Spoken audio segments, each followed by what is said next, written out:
Hello, crime enthusiasts, are you ready for another chilling investigation? The case of Meghan Landowski.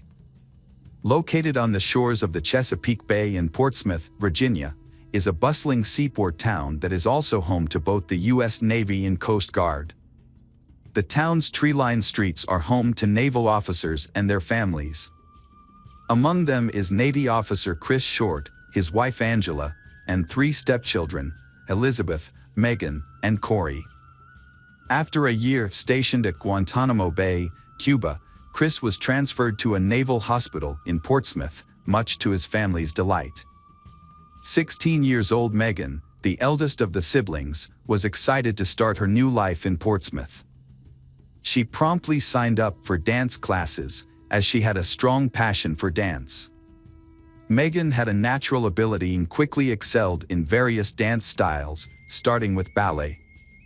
Her mother, Angela, described Meghan as a lovely, friendly, and talented young woman who easily settled into her new school, Woodrow Wilson High School. Meghan was a lively and kind person, and that helped her swiftly made friends at her prestigious dance high school. However, she longed to attend a regular high school to be with her neighborhood friends. On Thursday, April 10, 2008, Meghan woke up early for school and had a conversation with her mother about an upcoming test. They said their goodbyes, and Meghan headed off to class. Unbeknownst to her mother, Angela, this would be the last time she saw her daughter alive. Meghan's school day finished earlier than usual, so she headed home. Her mother had asked her to call as soon as she arrived. When Meghan got home, she left a voicemail for her mother, telling her all about her day, letting her know she was safe, and saying she loved her. After that, Meghan started making herself some lunch. However, the situation took a devastating turn around 4 p.m. that day. Chris, Meghan's stepfather, came home to find the front door open. At first, he wasn't too worried, knowing Meghan had been reminded to keep it closed. But he planned to remind her again. As he called out her name while walking through the house, he was met with only silence. As he entered the kitchen, he was met with a horrific scene. Meghan was lying lifeless on the floor, a victim of murder.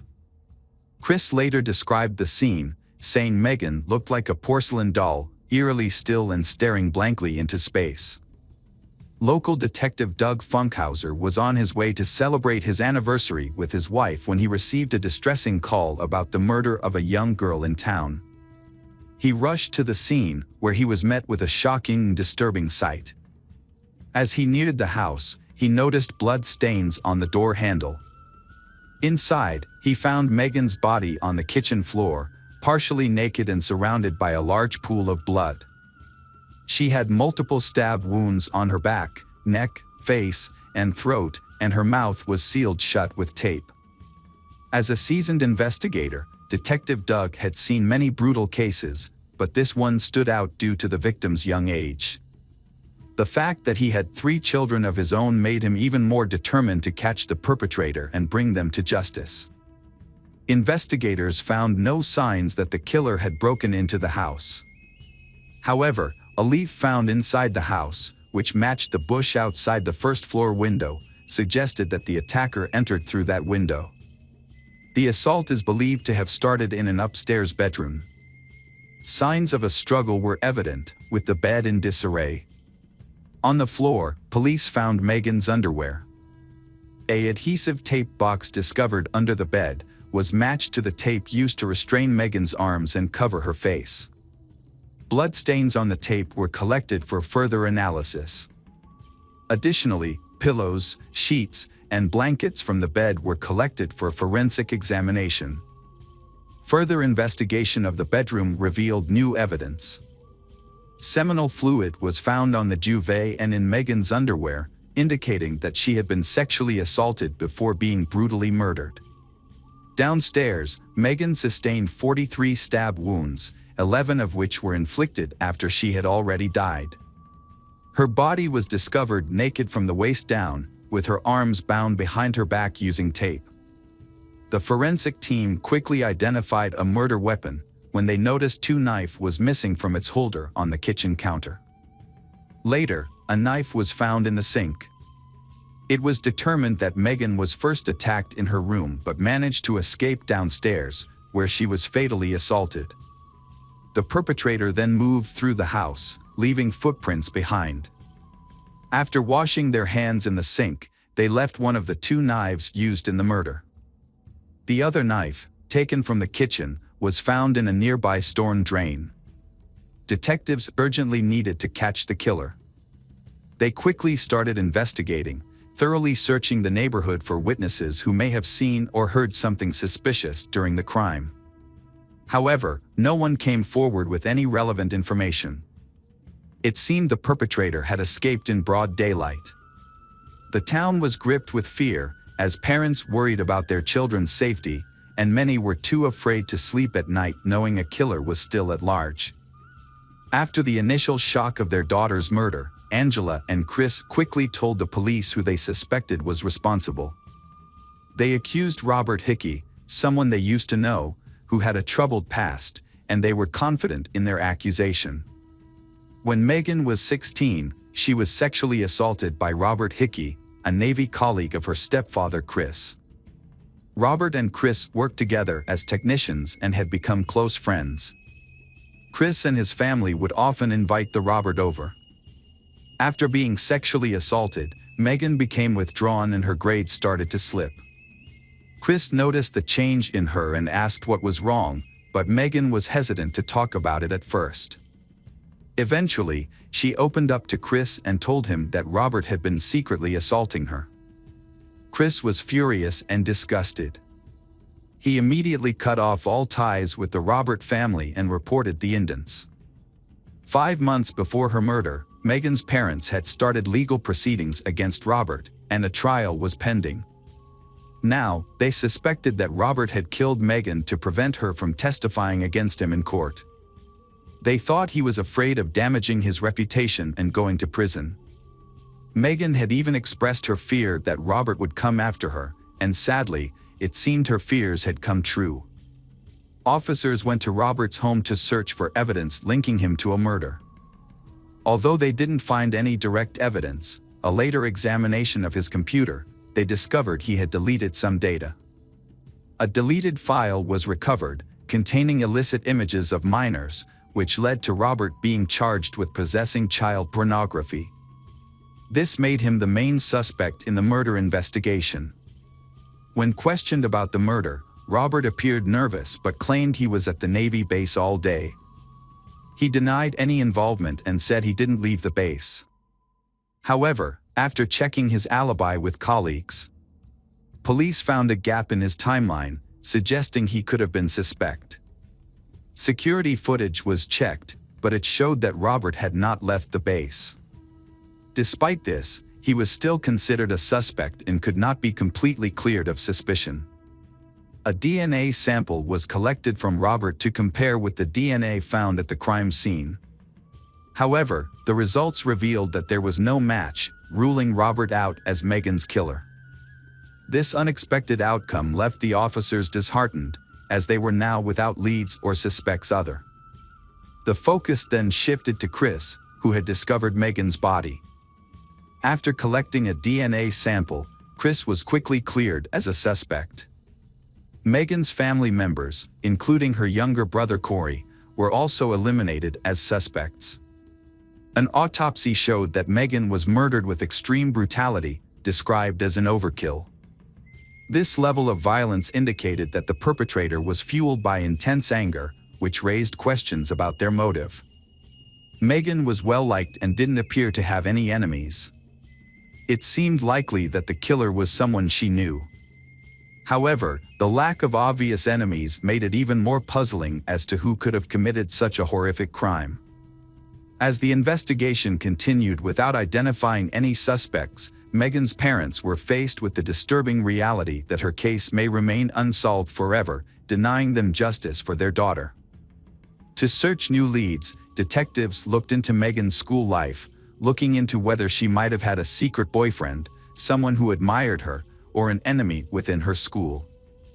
They questioned one of Meghan's close friends, hoping to gain useful information, but the friend couldn't provide any significant details.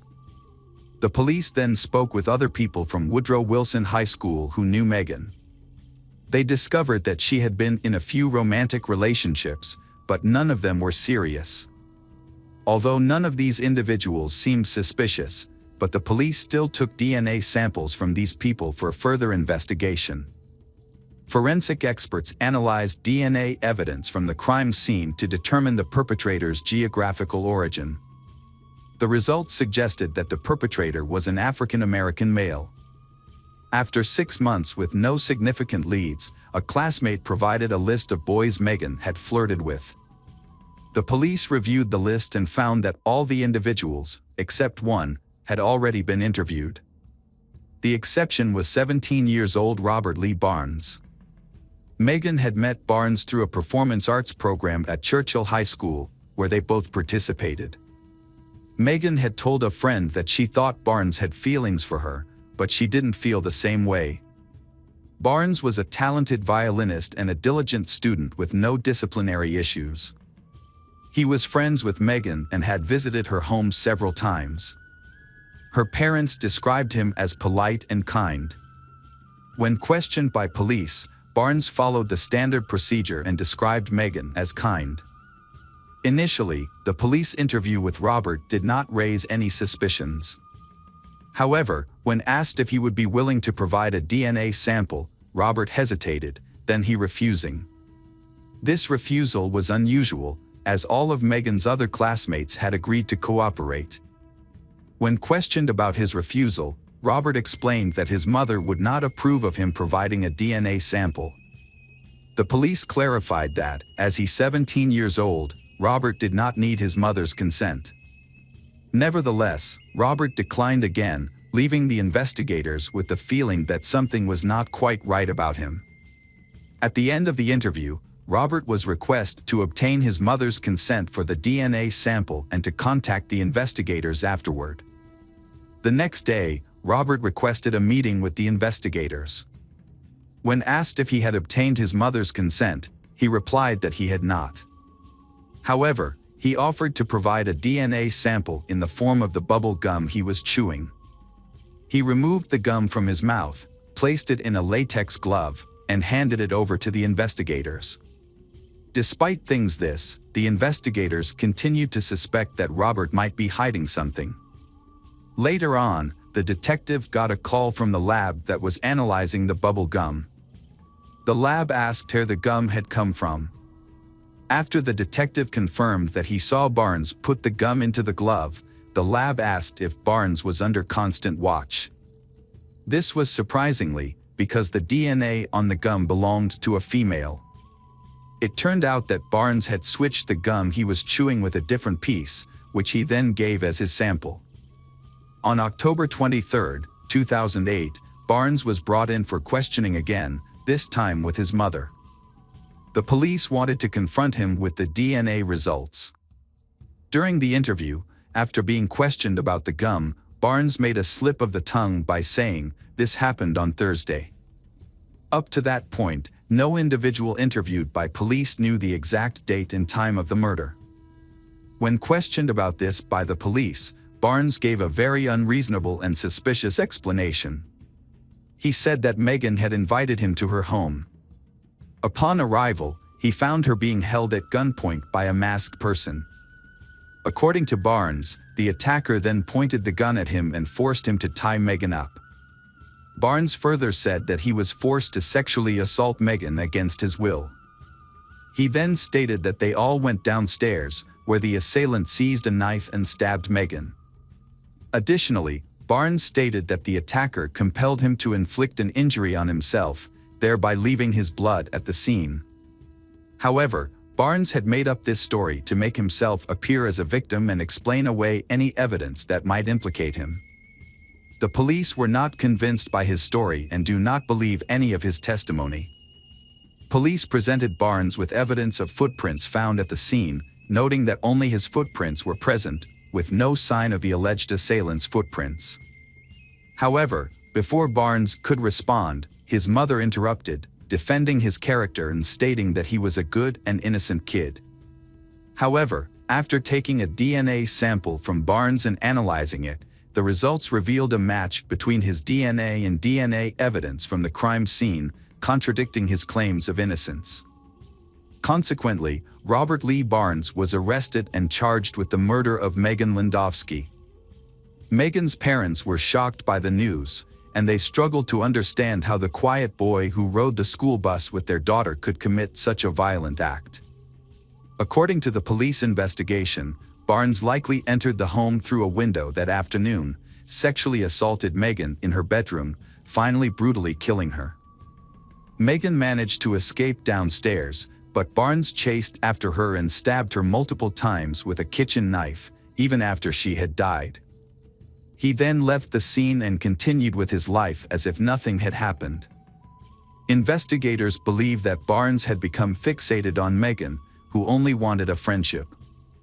When Meghan rejected his advances, Barnes became coercive and violent, ultimately leading to a tragic outcome. In September 2009, Barnes accepted a plea deal that allowed him to avoid being tried as an adult, despite having turned 18. He pleaded guilty to first-degree murder and aggravated sexual battery.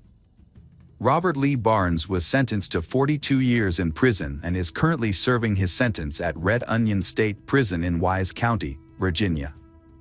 Regardless of whether Barnes was motivated by love, desire, anger, or rejection, nothing justifies his heinous actions. Instead of moving on, Barnes chose a dark path that led to a tragic end.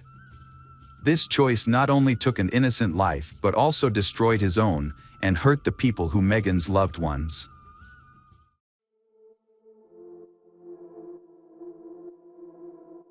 Hey detectives! Welcome back. We've got another mysterious case to explore. The case of Joanne Nelson. Joanne Nelson was a cheerful and intelligent young woman who values the happiness of her loved ones over her own. Growing up in Hull, also known as Kingston upon Hull, on the east coast of Yorkshire, England, she lived with her parents. Her mother was a teaching assistant, and her father, Charlie, worked as an engineer for the city council. Joanne has a bubbly personality and excels both academically and socially. She is active in sports, enjoying netball, racquetball, and swimming. Although she is happy, she always dreamed of having her own family. Joanne originally pursued a career in medicine but found the role of a nurse difficult.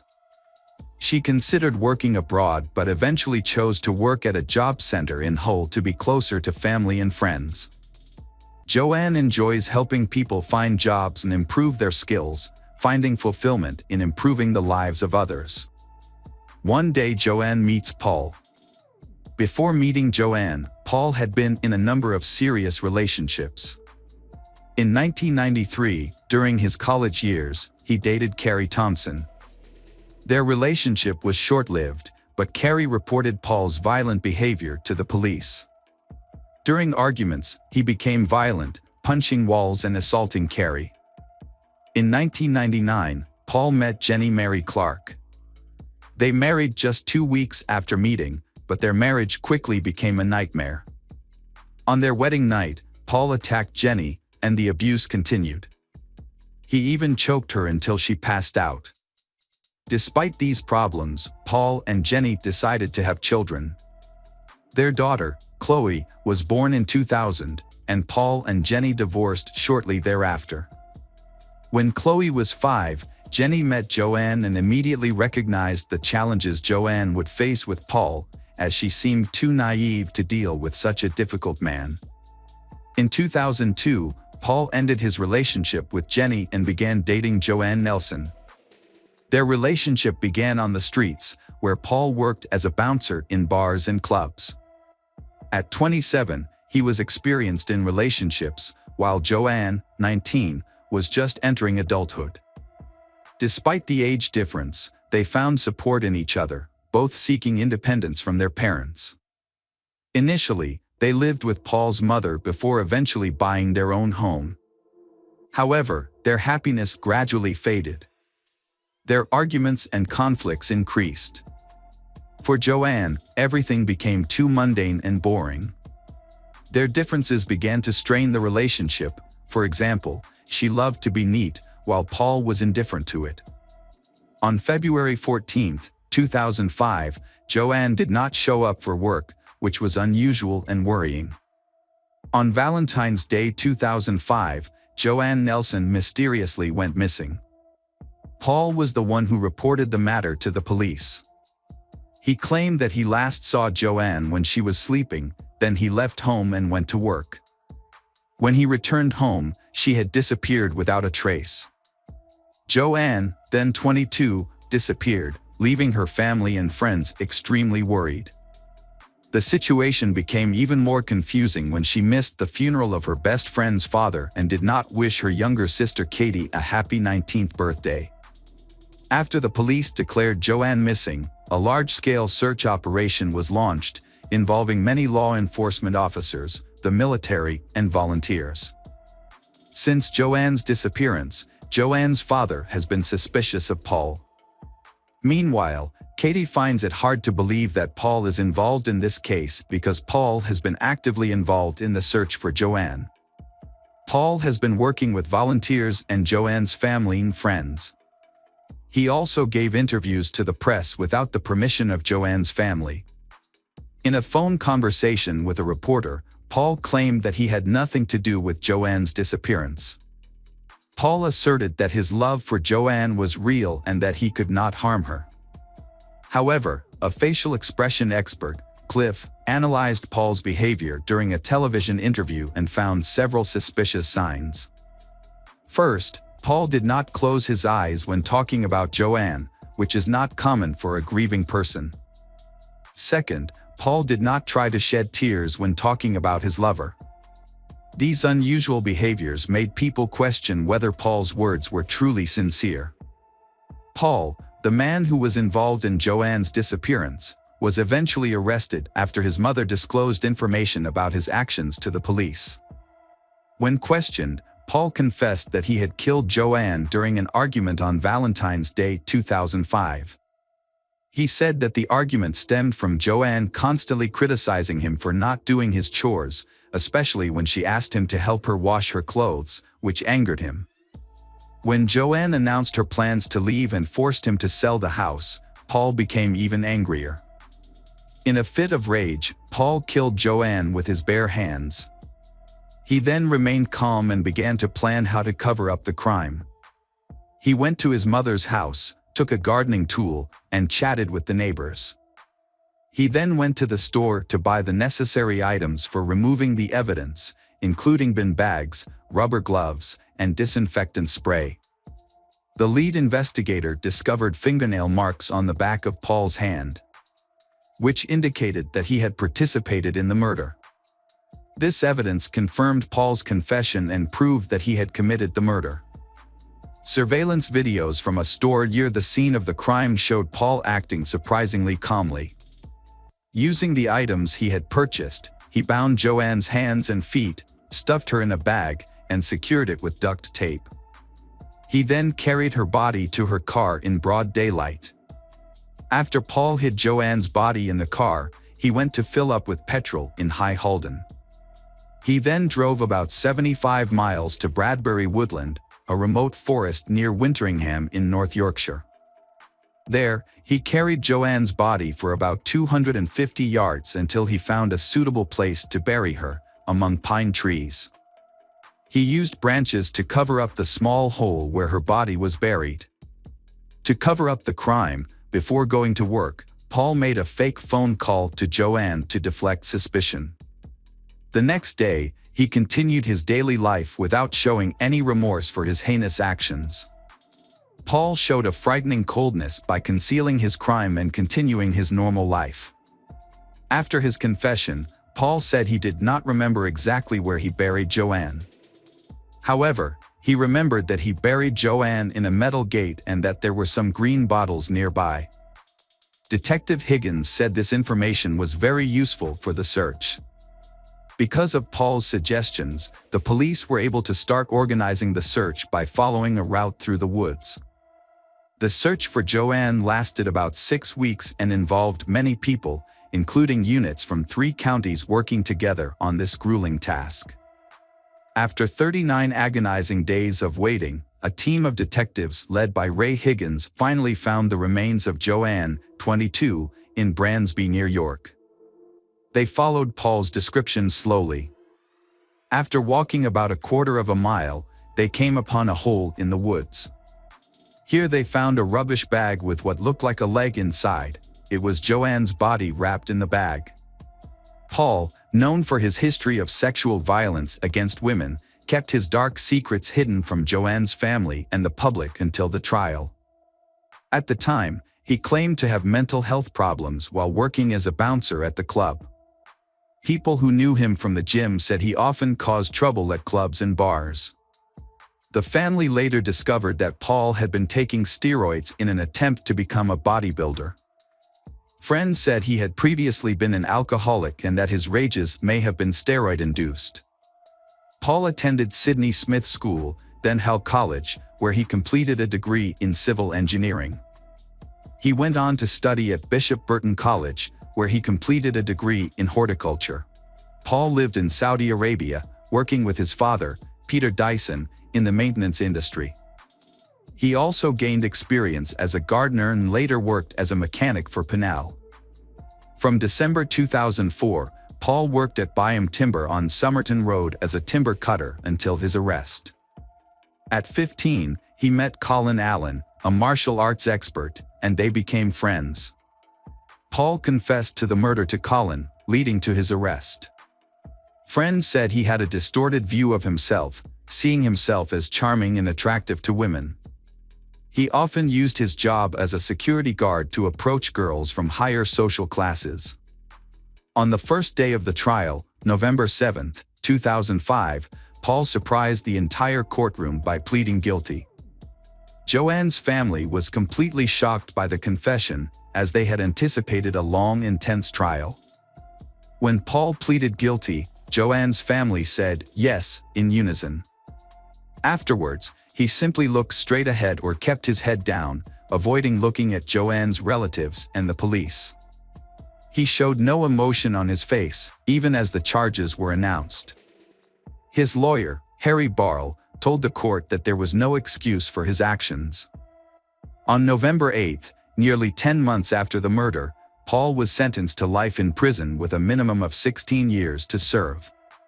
Surprisingly, in November 2019, after just 14 years, Paul, then 45, was transferred to an open prison and released on day release. The reason was that the parole board found that Paul had actively participated in a self-awareness development program and successfully completed a social improvement program. The easing of Paul's detention conditions and his day release caused deep emotional distress for Joanne's family. Katie, Joanne's sister, expressed to the media that they felt lost and unsure of how to handle the news. Paul's release brought back painful memories of Joanne's death, and the family believed he did not deserve a reduced sentence for his actions. Katie emphasized that Paul's crime was serious and premeditated, making his early release a challenging ordeal for the family. They fear he might return to their city of Hull and commit further harm, as they have been unable to secure a restriction order against him. Although there is no confirmed information about Paul's return to the city, he remains under probation supervision. Any violation of his terms or the law will result in his return to prison. Hello friends, welcome to our channel. Today we're going to take a look at another horrible case with you. The case of Wang Nan. Wang Nan, born in 1987 in Nanjing, China, a major city and former capital, Wang Nan grew up in a relatively affluent family.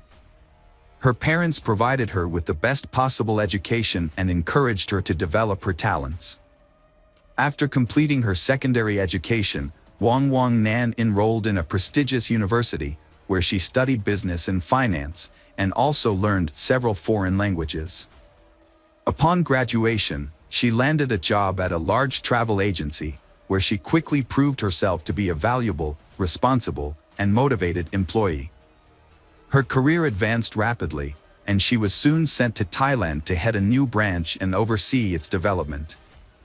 Wang Nan worked as a top manager for several years before deciding to leave the agency to start her own business. She opened a Chinese restaurant in Bangkok, which she managed successfully, and it eventually grew into a small but popular chain. Wang Nan was a thriving young entrepreneur who had devoted her life to her career.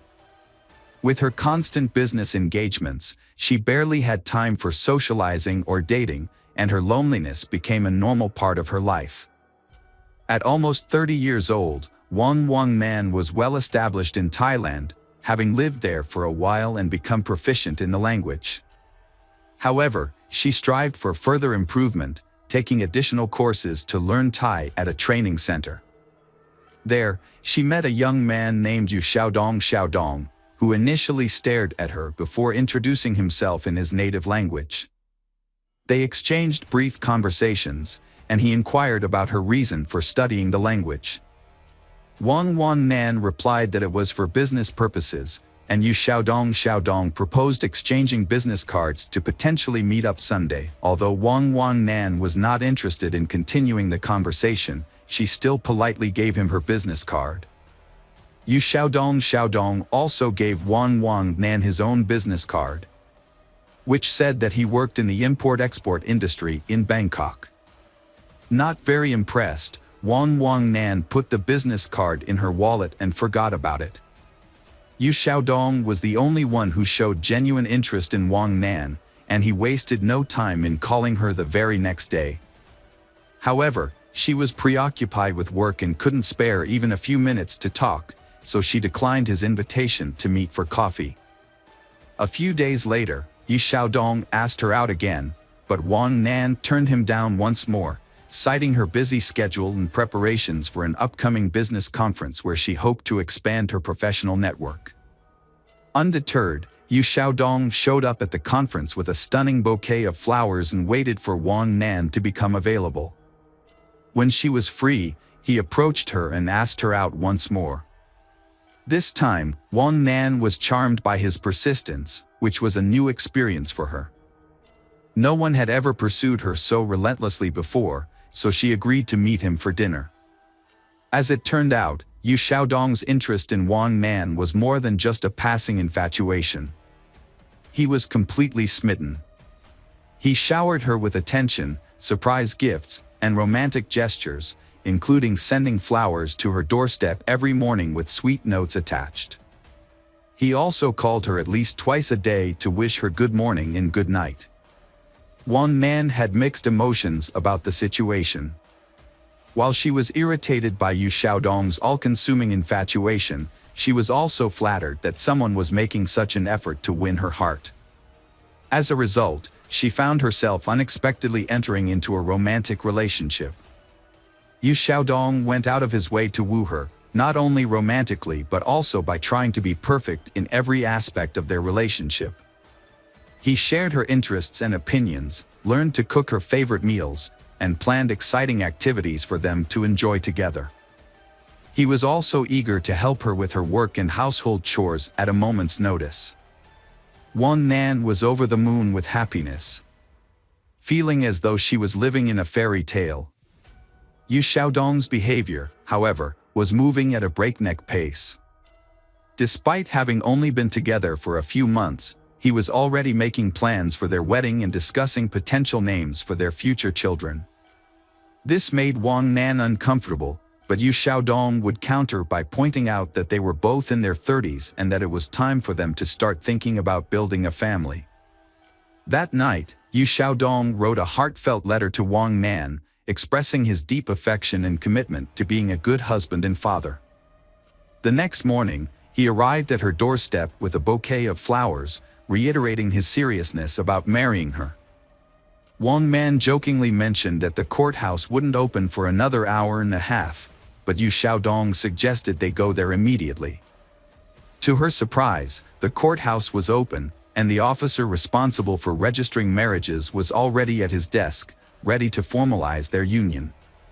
Yu Xiaodong had secretly arranged for a hasty marriage ceremony to take place early in the morning. The whole event was unusual and lacking in formality. There were no guests, no exchange of rings, no wedding dress or veil, and no commemorative photographs. Wang Nan couldn't shake the feeling that the whole thing wasn't really happening, especially since she hadn't even introduced her new husband to her mother, with whom she was extremely close. Before she knew it, she was holding a marriage certificate in her hand, and her newlywed husband was standing beside her, beaming with satisfaction. Wang Man's marriage was troubled from the start. She had second thoughts about marrying Yu Xiaodong almost immediately after the wedding.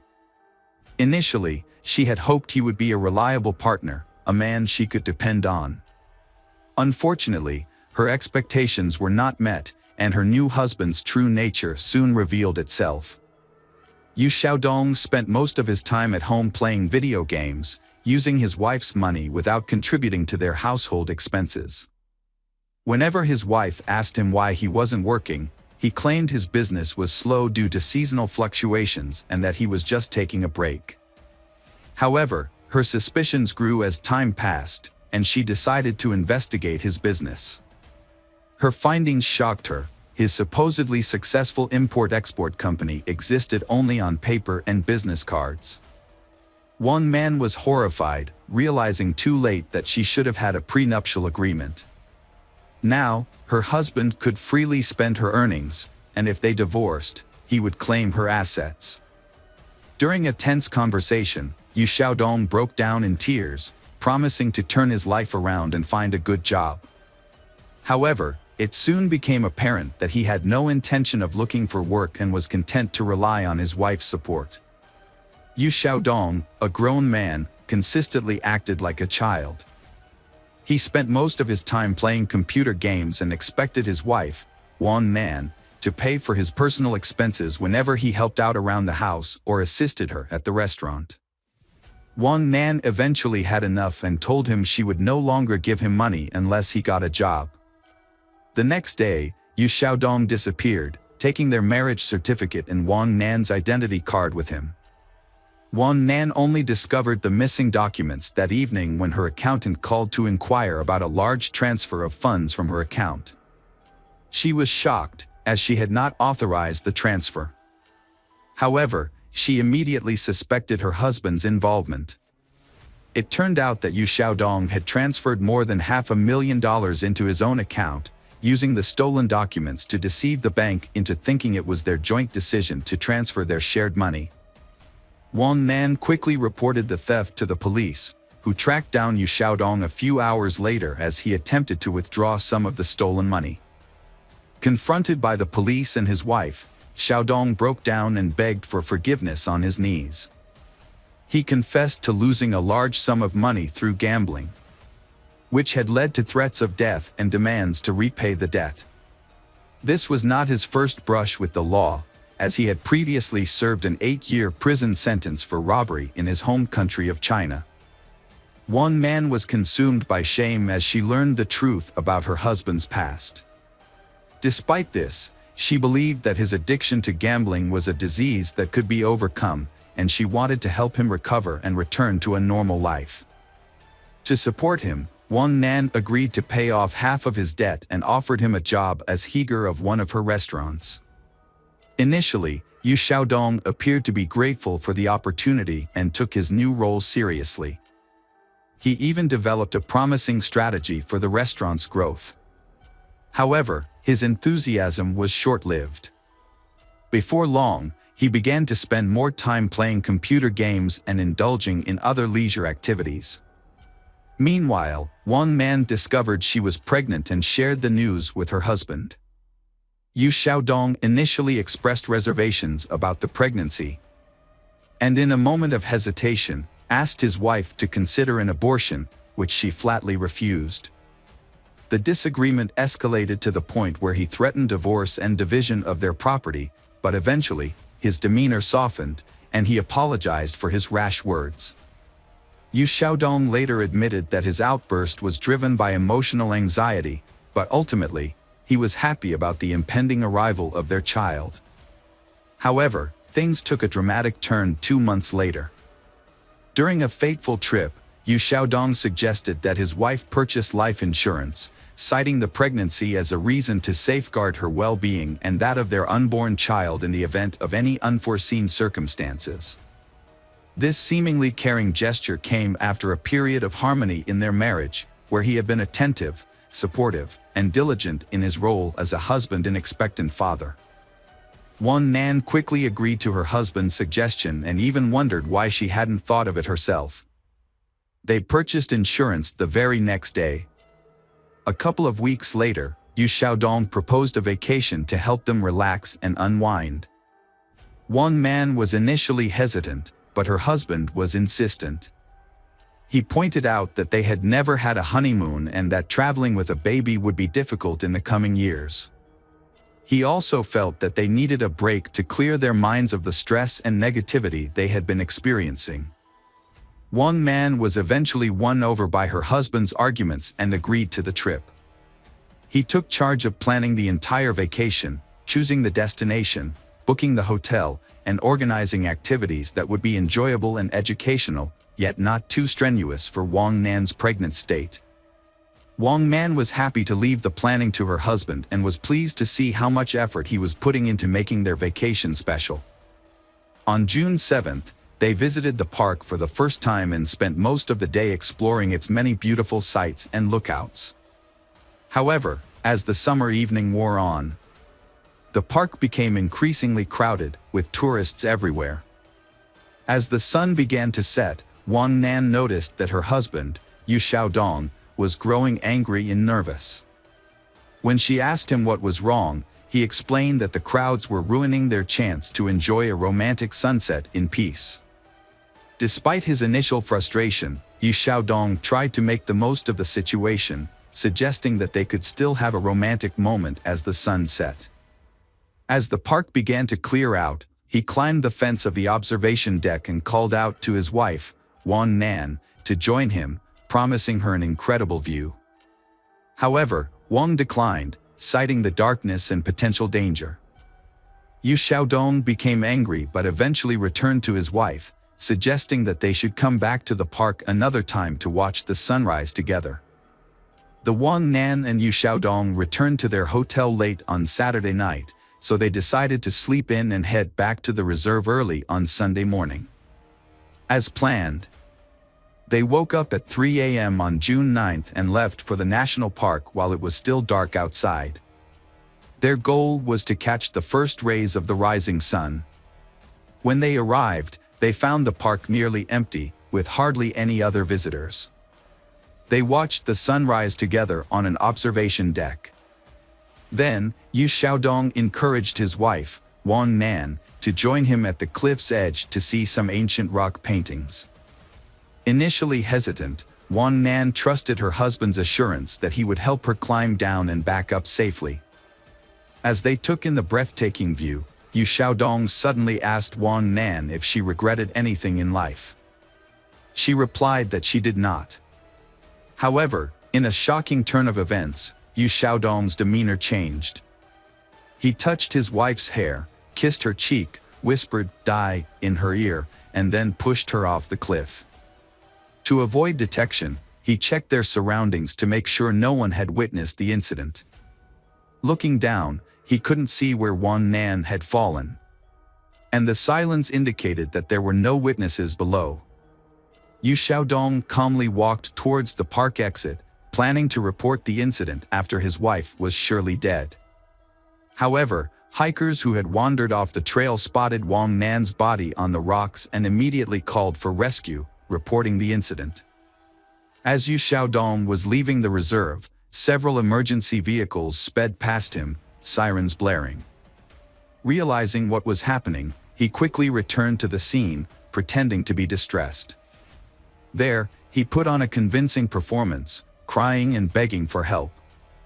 Convinced that his wife was dead and no one would discover the truth, he remained unaware that Wang Nan's fall had been broken by tree branches, which reduced her speed before she landed on bushes and then rolled onto the rocks. This series of events cushioned the impact, saving her life and that of their child, although she suffered severe injuries. Yu Xiaodong was overcome with grief, crying and lamenting the loss of his wife and child. However, his wife suddenly regained consciousness and attempted to speak, but was unable to. The people around her noticed the genuine horror on Yu Xiaodong's face. but he quickly composed himself and leaned in close to his wife. In a hushed tone, he warned her in Chinese to remain silent if she wanted to survive. Wang Nan's injuries were severe, including head trauma, multiple fractures, lacerations, soft tissue contusions, ruptured internal organs, and massive blood loss. Her spine was also severely damaged, leaving doctors concerned that even if she survived, she would likely be paralyzed and never walk again. Wang Nan spent several days in a coma, connected to life support machines, during which time her husband remained by her side constantly. However, despite his devoted appearance, Yu Xiaodong's intentions were sinister. Every time he was alone with his wife, he thought about how to complete the job without arousing suspicion. His actions were a ruse, hiding his true intentions behind a mask of love and devotion that he examined the devices, but couldn't find a way to quietly disable them. Wang Nan slowly regained consciousness. When she did, her husband was beside himself with fear. He stayed with her constantly, terrified that she would reveal the truth to the police at any moment. When they were alone, he threatened her again, saying he had nothing to lose. During the initial police interrogation, the Wang Nan supported her husband's claim that her fall was caused by dizziness. However, when her husband briefly left the room, Wang Nan asked the nurse to call the police again and prevent her husband from re-entering. It was then that she recounted the disturbing story of her fall, alleging that her husband had attempted to kill her. Yu Xiaodong suddenly burst into the room, shouting that his wife was delusional due to her head injury and that he would never harm her or their baby. His explanation was not believable, and he was arrested on the same day. At the hospital, he was charged with multiple crimes, including attempted murder and intimidation, after her husband was taken into custody and sent to jail to await trial. Wang Nan finally felt a sense of relief. Although she still had a long and difficult recovery ahead of her, she now felt safe. Wang Nan initially held on to hope that her pregnancy could be saved, despite the severe fall. However, her medical team advised her to terminate the pregnancy due to the large amounts of painkillers and antibiotics she was receiving, as well as the multiple surgeries she underwent under general anesthesia. The doctors prioritized Wang Nan's life, warning her that the fetus was unlikely to survive the strong medications. This news came as a devastating shock to Wang Nan, but she ultimately followed the doctor's advice. During the trial, Yu Xiaodong vehemently denied any wrongdoing, sticking to his claim that the incident was an accident. He remained calm and composed in prison, hiring skilled lawyers and expressing confidence that he would either be acquitted or receive a lenient sentence. In contrast, the investigators and prosecutor were convinced that Yu Xiaodong had deliberately committed the crime. Motivated by the prospect of collecting a substantial insurance payout and inheriting his wife's fortune, which was valued at nearly $2.5 million at the time. During an interrogation, Yu Xiaodong made a shocking revelation about his motive for the heinous crime. He disclosed that he was angry with his wife for not paying off his entire debt, which had accumulated due to his gambling habit. In his mind, if his wife truly loved him, she would have cleared all his debts since she had the financial means to do so. This perceived betrayal led Yu Xiaodong to believe that his wife did not love him, and therefore, he felt justified in punishing her. After making this astonishing confession, the defendant became silent, seemingly aware that he had revealed too much. He attempted to retract his statement, claiming that he had been misunderstood. Nevertheless, his unexpected admission, combined with Wang Nan's testimony, was sufficient to secure a lengthy prison sentence.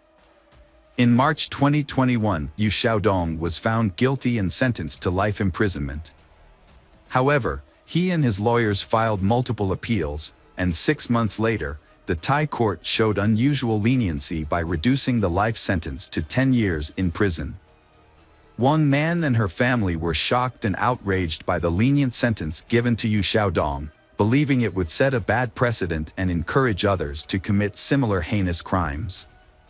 Yu Xiaodong received a sentence of 10 years for attempting to murder his pregnant Wang Nan. As of now, Yu Xiaodong is serving her 10-year sentence while Wang Nan is challenging the court's decision.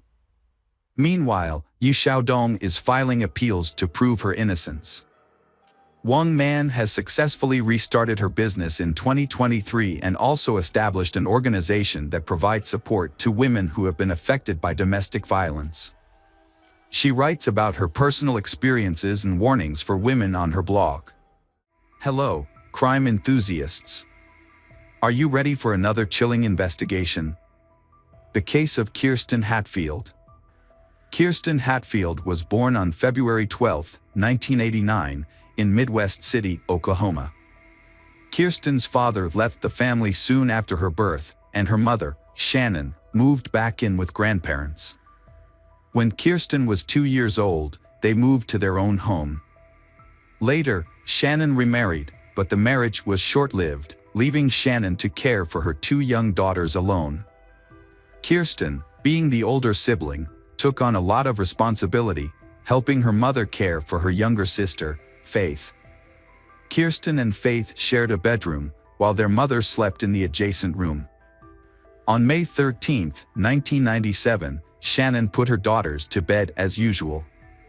Kirsten was 8 years old, and Faith was 3. However, Faith had already fallen asleep, so Shannon only said goodnight to Kirsten and left the door to their room slightly open, as she always did, in case Kirsten or Faith needed her. At around 3 a.m., Shannon was awoken by a noise coming from the girls' room. Thinking one of her daughters was awake, Shannon got out of bed to check on them. As she approached the door, the noise stopped. Assuming her daughters had gone back to sleep, Shannon was about to return to her room when she noticed that the door to their room was now completely closed. This was unusual, as she was certain she had left it slightly open.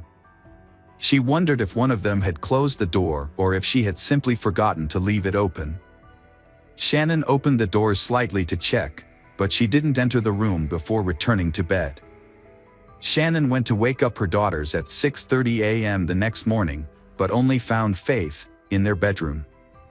Shannon asked Faith where Kirsten was, and when Faith said she didn't know, Shannon began a thorough search of the house.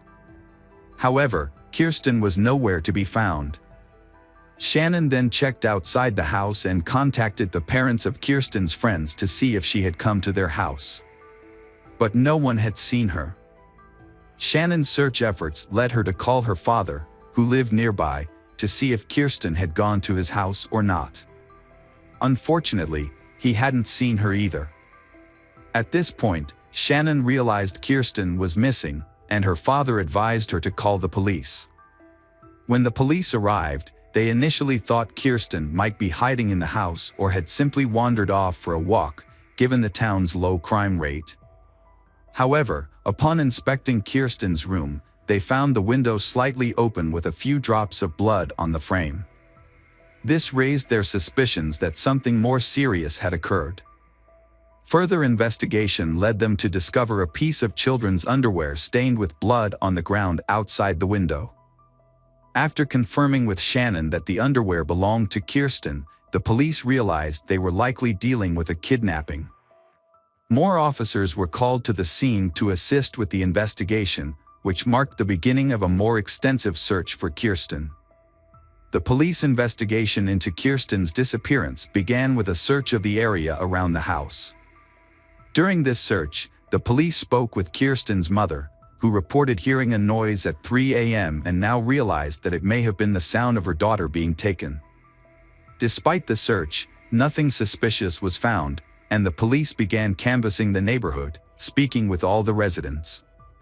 Unfortunately, none of the neighbors reported seeing or hearing anything unusual on the night of the abduction. However, one neighbor did mention being woken up by a barking dog around 3 a.m., which coincided with the time of the abduction. With no solid leads, investigators turned to a child psychologist to interview Faith, who was only 3 years old. Despite her young age, Faith was able to share what she had witnessed, but her statement was limited to a single phrase, "A bad person came and took my sister." This confirmed that Kirsten had not left the house voluntarily, but unfortunately, it did not provide any further information about the perpetrator or Kirsten's whereabouts. Detectives had to restart the investigation practically from scratch. Their initial suspicion leaned towards someone who knew Kirsten well, as it seemed unlikely that a stranger could abduct her from her own room without a sound. Working on this theory, police discovered that Kirsten's mother, Shannon, had a history of drug-related problems. The detectives considered the possibility that the abduction might be related to this. Perhaps the mother owed money to some people in the criminal underworld, and they decided to take her daughter as payment. The police did not rule out the mother willingly handing over her daughter. This would explain why the abduction happened almost silently. The investigation into Kirsten's disappearance continued, with detectives initially speaking to Shannon, her mother. Shannon denied any involvement, claiming to have been clean from substance abuse for some time and insisting she would never harm her daughter. Although detectives were not convinced of Shannon's innocence, they could not find any evidence to prove her involvement. The police then turned to the public for help, using the media to ask for any information that might be relevant to the case. In response, they received hundreds of calls, but most of the calls were fruitless. However, one clue provided a promising lead. A woman reported her boyfriend's suspicious behavior, including aggressive outbursts and a disturbing threat he made during an argument. The police investigated the man and discovered that he knew Shannon's brother, which meant Kirsten might have known him too. Additionally, the man had a history of drug use and assault, and he had previously been familiar with the Hatfield family home. Despite this, the investigation ultimately found that the man had a solid alibi for the time Kirsten went missing.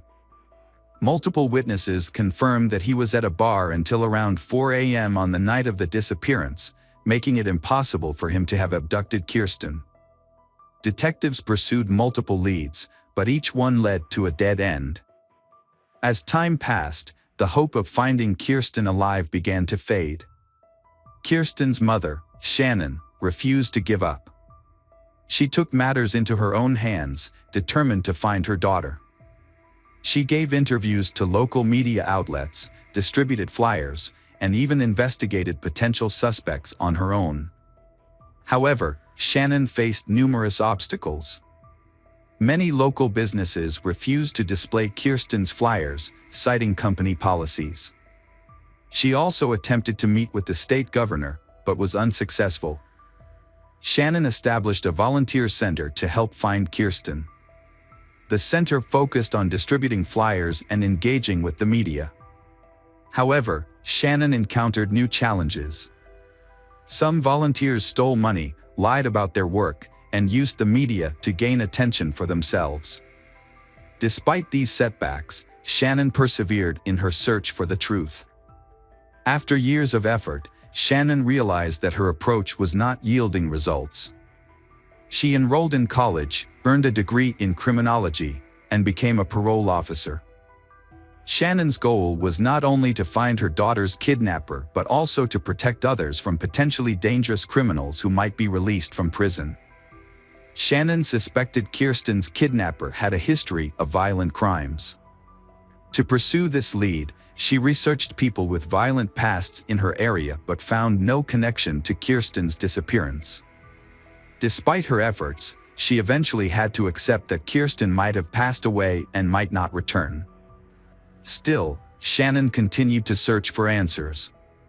Periodically, police reopened the case to investigate new leads, working with the FBI to create an updated sketch of Kirsten's possible appearance. In 2014, there was a breakthrough in the Kirsten case. A woman contacted the police and shared a shocking discovery she had made while sorting through her late mother's belongings. Among her mother's possessions was a diary detailing the woman's father's confession, claiming he had killed Kirsten Hatfield. The diary was extremely detailed, and detectives were convinced of its accuracy. According to the diary, the man had kidnapped Kirsten from her bedroom, took her to a house he owned in a nearby town, and murdered her after horribly torturing her. The description of the crime process spanned many pages, leaving even veteran investigators confused. The diary also revealed that the crime had been recorded on a videotape. Investigators immediately questioned the woman's father. However, his reaction was surprising. While he denied any involvement in the Kirsten case, he asserted that he had known who was responsible for Kirsten's death, saying the murder had occurred at his ex-girlfriend's house. The police were confused and asked for the house address. They quickly received a warrant and sent a team to thoroughly search this house. The forensic investigation began with a crucial step: the use of luminol, a substance that glows when exposed to very small amounts of blood. When the forensic team applied luminol to the scene, they were surprised by the results. An expert later described the house as lit up like a Christmas tree due to the numerous bloodstains. The bloodstains matched the details of the murder described in the diary, leading the team to believe they had finally found concrete evidence. To investigate further, police removed the floorboards, cut out sections of wallpaper, and sent these items to a laboratory for analysis. They also organized an excavation team in the hope of finding the victim's body. In addition, the police also discovered a box containing hundreds of videotapes in the house, so they had to review the diary. They suspected that one of the tapes might have contained footage of the victim being abused. Detectives meticulously reviewed each tape, but after hours of analysis, none of the tapes were related to the murder. Excavations also proved fruitless, with no remains or evidence found in the soil. However, just when the investigation seemed to have been gaining momentum, the police encountered an unexpected and shocking episode. Experts who analyzed the bloodstains in the house concluded that the bloodstains had actually belonged to an animal, not a human. This revelation left the police stunned and wondering what had just happened. Had someone deliberately deceived them with a cruel joke? Or was the person writing the diary struggling with mental health issues and convinced by a false narrative that had developed in their mind? The truth was still unknown. Detectives had run out of leads in Kirsten's case, and the case was once again stalled. In an effort to revive the investigation, the case was reassigned to a new detective named Daryl Miller in the summer of 2015.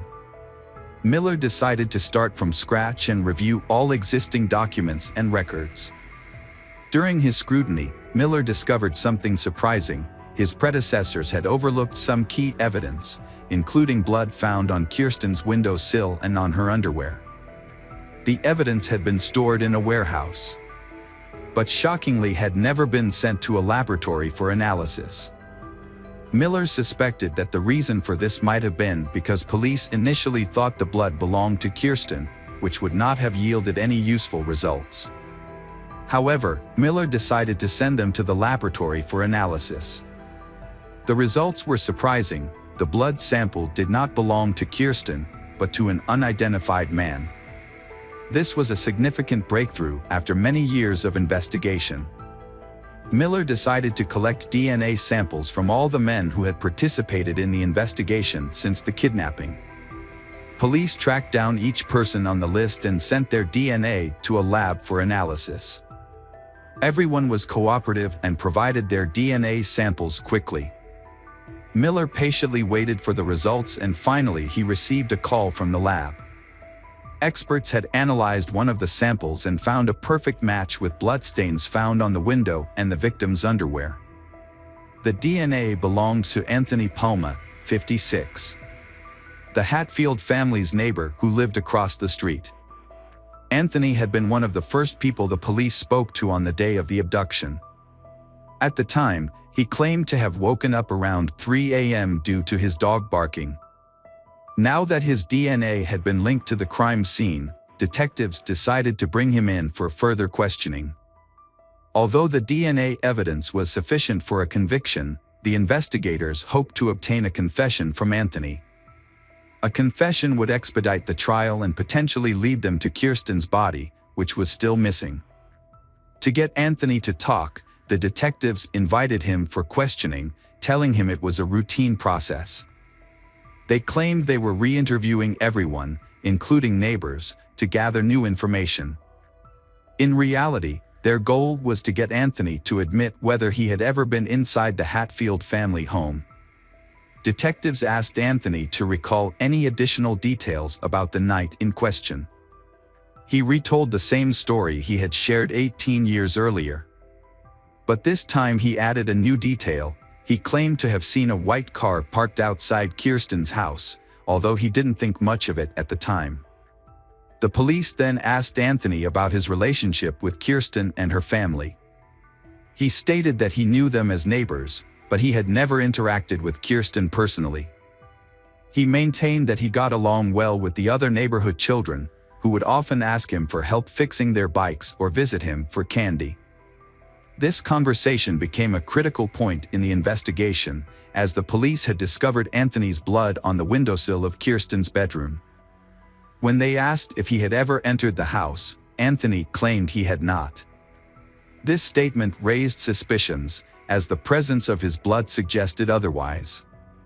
The detectives faced a challenge. Anthony's blood was fresh, suggesting it had been left recently, but he had had a visit to the house when it belonged to a friend.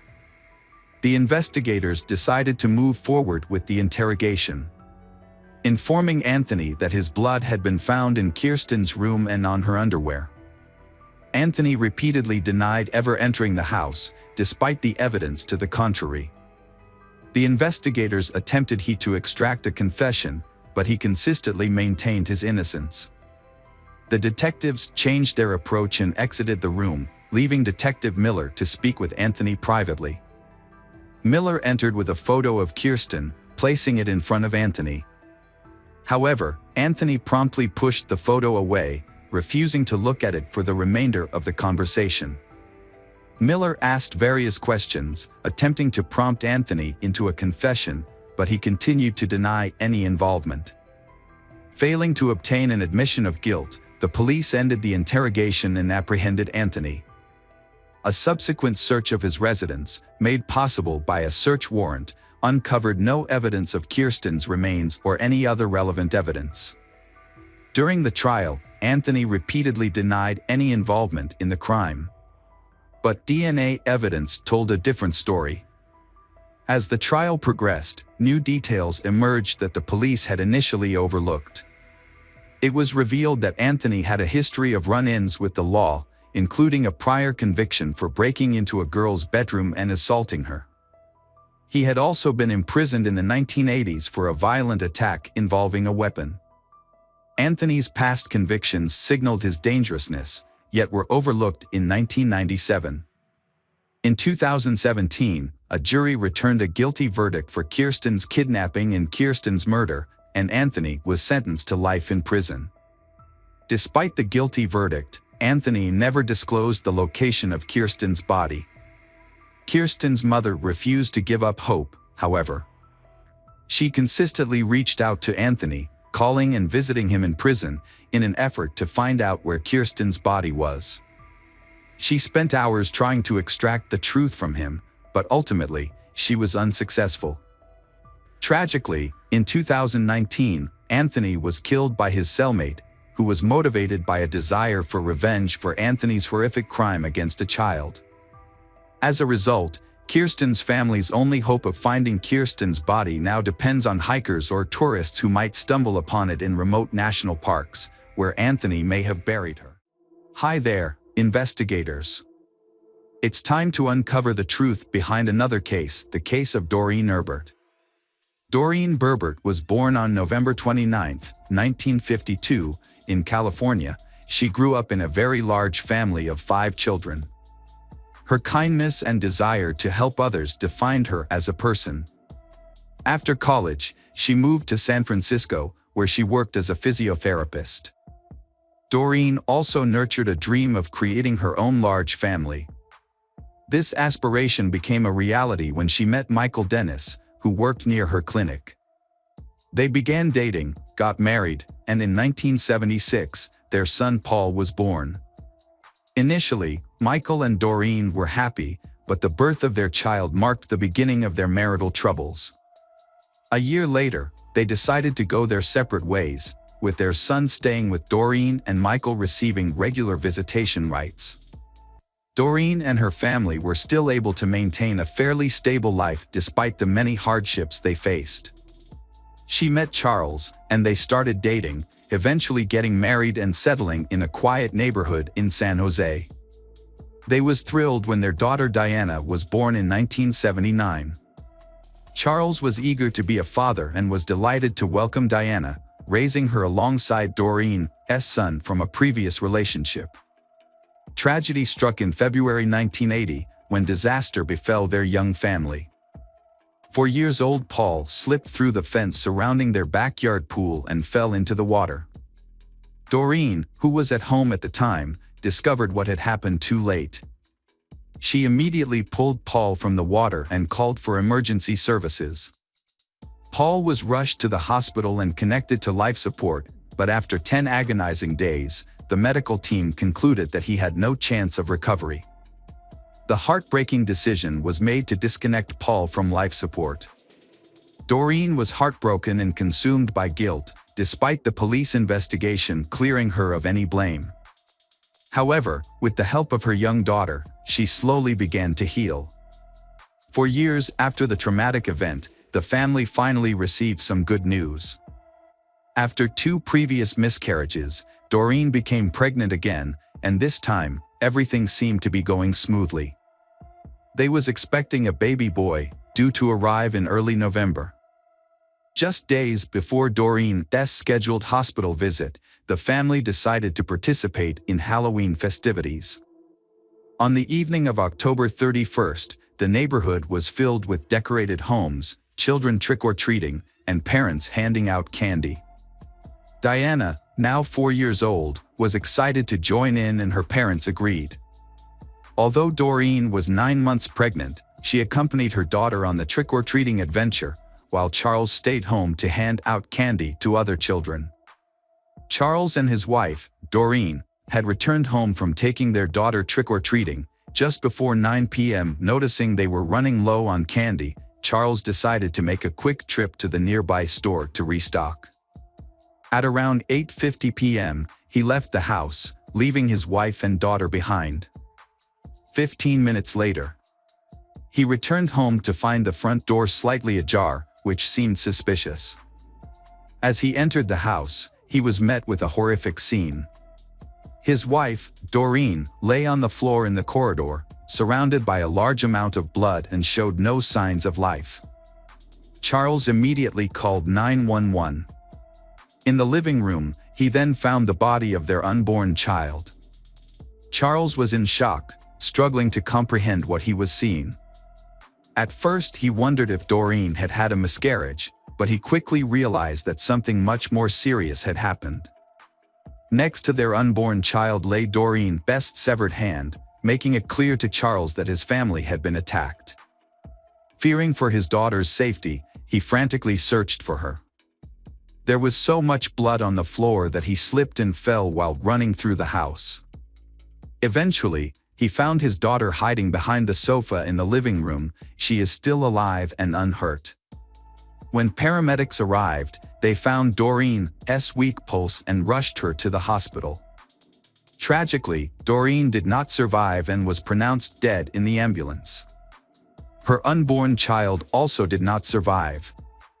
The attacker had inflicted severe injuries on the baby after removing it from Doreen's womb.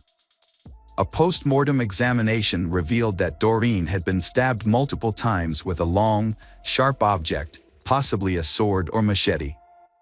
The crime scene was particularly disturbing, with blood covering the floors, walls, and ceiling. Police officers at the scene were deeply affected by what they witnessed. Despite a thorough search of the house, no signs of the perpetrator or any evidence were found.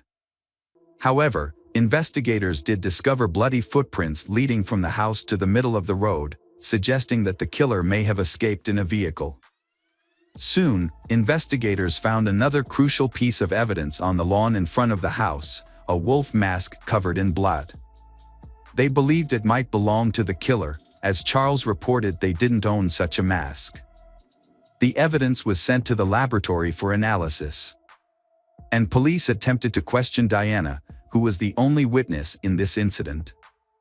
Although shaken and in complete shock, Diana provided valuable details about what happened. She explained that shortly after her father left for the store, someone knocked on their door. When Doreen answered, she saw a man wearing a wolf mask and holding a long blade.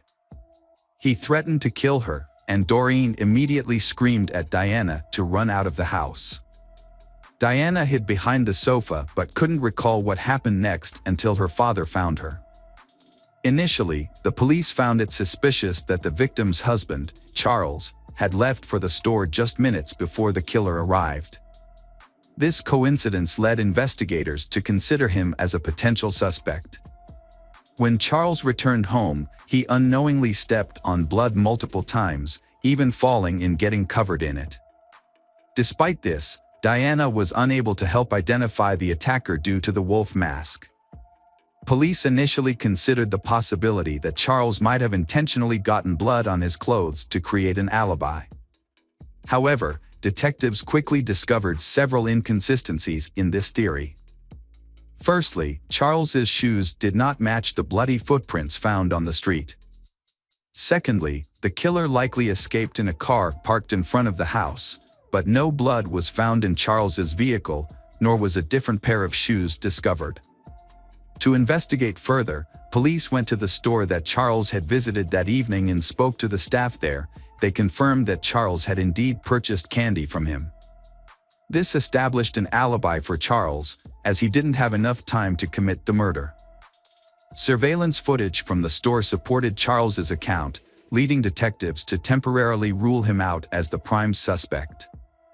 They then asked Charles if he knew of anyone who might want to harm his family. Charles immediately pointed out Michael, Doreen's ex-husband. According to Charles, Michael's behavior changed dramatically after the death of their son, who had drowned in the pool. Michael blamed Doreen for the boy's death, believing she had deliberately killed Paul to cut ties with him. Michael filed a lawsuit against his ex-wife Doreen, holding her responsible for the death of Paul, but lost the case. Their marriage had been troubled even before their divorce. After the birth of their son, Michael's behavior became increasingly erratic, often withdrawing into depression and distancing himself from his family. Doreen suspected that Michael's childhood traumas were to blame. As a child, Michael had hearing problems and wore a bulky hearing aid, which earned him constant teasing from his peers. This led to him growing up as an introvert with few friends and a fear of interacting with women. Although his relationship with Doreen seemed to have helped him overcome these issues, they eventually resurfaced and contributed to their decision to divorce. When Doreen married Charles, Michael began to resent her, particularly for the fact that another man was raising his son. These feelings became even worse after Paul's death, made Michael hate his ex-wife even more. Michael has also been unemployed for a long time, which had a significant impact on him. After considering this information, the detectives decided to visit Michael's house to speak with him. Although Charles's statement alone was not enough to make Michael the main suspect, the fact that Michael lived only 2 miles from Doreen's house prompted the detectives to pay him a visit immediately. The officers arrived at Michael's home around midnight and noticed a pickup truck parked near the garage. When police shined their flashlights on Michael's car, they saw blood on the steering wheel and keys. They knocked on the door, but no one answered. Lights were still on inside the house and they could hear running water, leading them to suspect that Michael might be destroying evidence or washing bloody clothes. They continued knocking until Michael opened the door. Michael remained calm, even after being informed Doreen's murder. Michael answered the officers' questions calmly and allowed them to enter his house without a warrant. He claimed that he had gone to the store earlier that day, returned home, and hadn't left since. He even agreed to sign a form allowing the police to search his home. However, as he reached for the pen to sign, officers noticed a deep cut on his right hand. Michael explained that he had accidentally cut himself while carving a pumpkin for Halloween, but the police were skeptical of his story. The wound was fresh, with blood still seeping out. As officers searched the house, Michael accompanied one of them upstairs to retrieve his ID. However, when Michael reached for the bed headboard, the officer intervened, sensing suspicious behavior. Why would Michael store his documents behind the bed? Curiosity led the police to conduct a deeper investigation. Upon approaching the bed, they spotted a holster attached to the headboard, containing a loaded gun. The officer confiscated the weapon and escorted Michael downstairs to the other officers. Meanwhile, the officers discovered a trail of blood droplets leading from the house to the garage. And they found a washing machine and a pile of clothes with bloodstains. This evidence is enough to arrest Michael. A thorough search of the house by detectives and forensic experts followed, seeking evidence that might link Michael to the murder.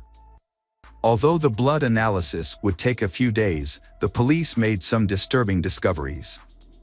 They found an empty box for an 18-inch machete. Medical experts confirmed that the wounds from this knife matched the actual wounds found on Doreen's body.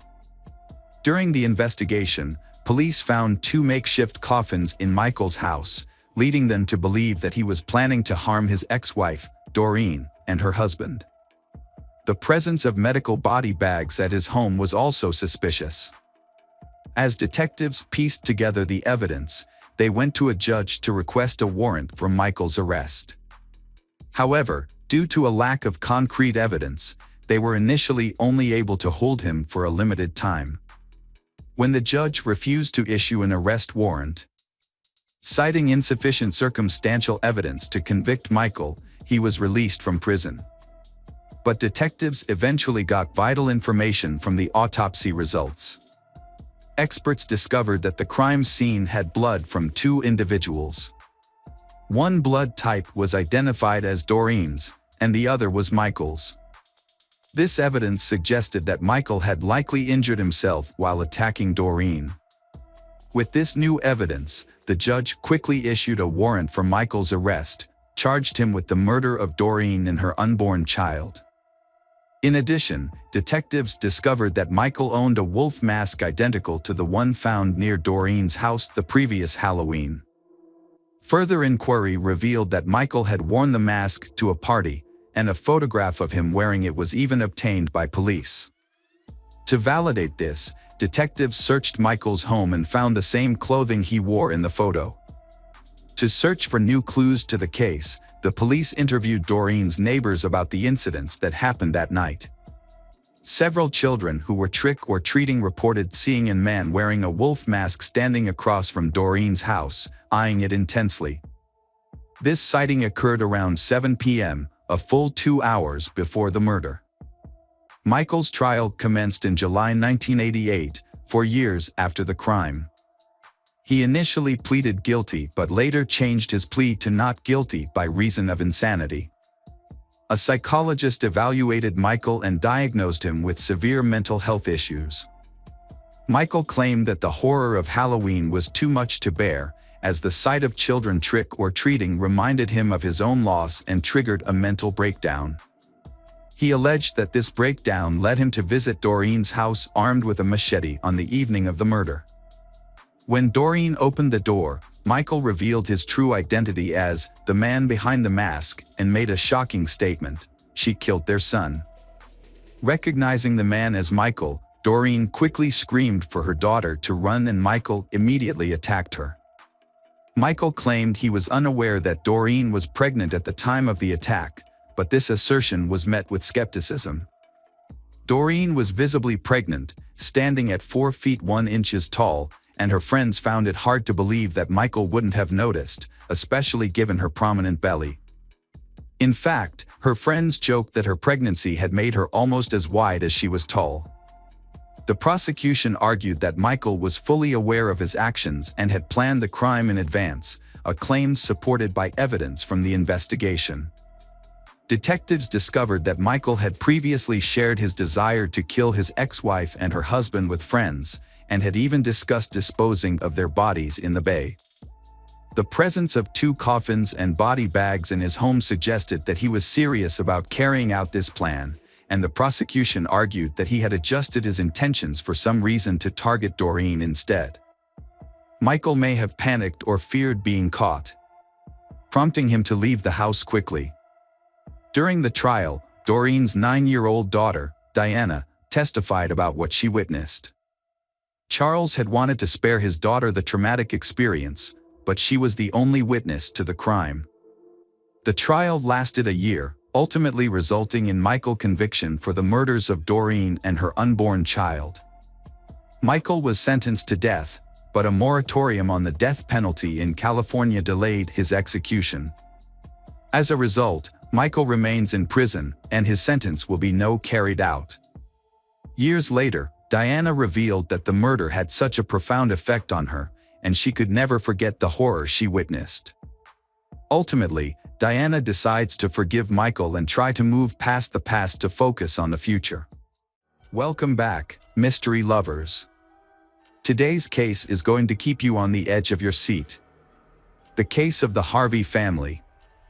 Brian Taba Harvey, 49, was a local icon who rose to fame in the 1980s as the lead singer and songwriter of the indie band House of Freaks. Although he and his musical partner Johnny Hott went their separate ways professionally in the 1990s, they remained close friends. A dedicated musician, Brian performed on stage for the final time on New Year's Eve, unaware that it would be the last night of his life. On the other hand, Catherine Gravinsky, 39, found success as co-owner of World of Mirth, a popular toy store in Richmond's Carytown district. She was an artist who pursued various endeavors, including painting sets for community theater, working as a pastry chef, and waitressing. Catherine had an older sister, Shelley Gravinsky, and was also the half-sister of actor Stephen Culp, known for his roles in TV shows such as The West Wing and Desperate Housewives, as well as various films. Brian and Catherine's paths crossed at the Border Cafe on Main Street, where Catherine worked and Brian frequently visited with Johnny. In 1990, Brian and Catherine got married. The House of Freaks then released an album featuring a song called I Got Happy, which was dedicated to Catherine. The couple had 2 daughters. Their first daughter, Stella, was born in 1996. After becoming a father, Brian realized that having children helped him find meaning in life and the importance of keeping hope for his children's future. Their second daughter, Ruby, was born in 2001. While working in the computer department of the Henrico County school system, Brian continued to pursue his passion for music. Meanwhile, Catherine started her own business, opening a unique toy and gift store called World of Mirth in the Carytown neighborhood. The store was designed to be a welcoming space for parents and children to spend time together, and children are free to play with the available toys. Brian Harvey's family lives in a quiet, quaint neighborhood south of Richmond. Their 2-story red brick house was surrounded by large trees, porch swings, and ivy-covered gardens. They had a cozy family room in the basement.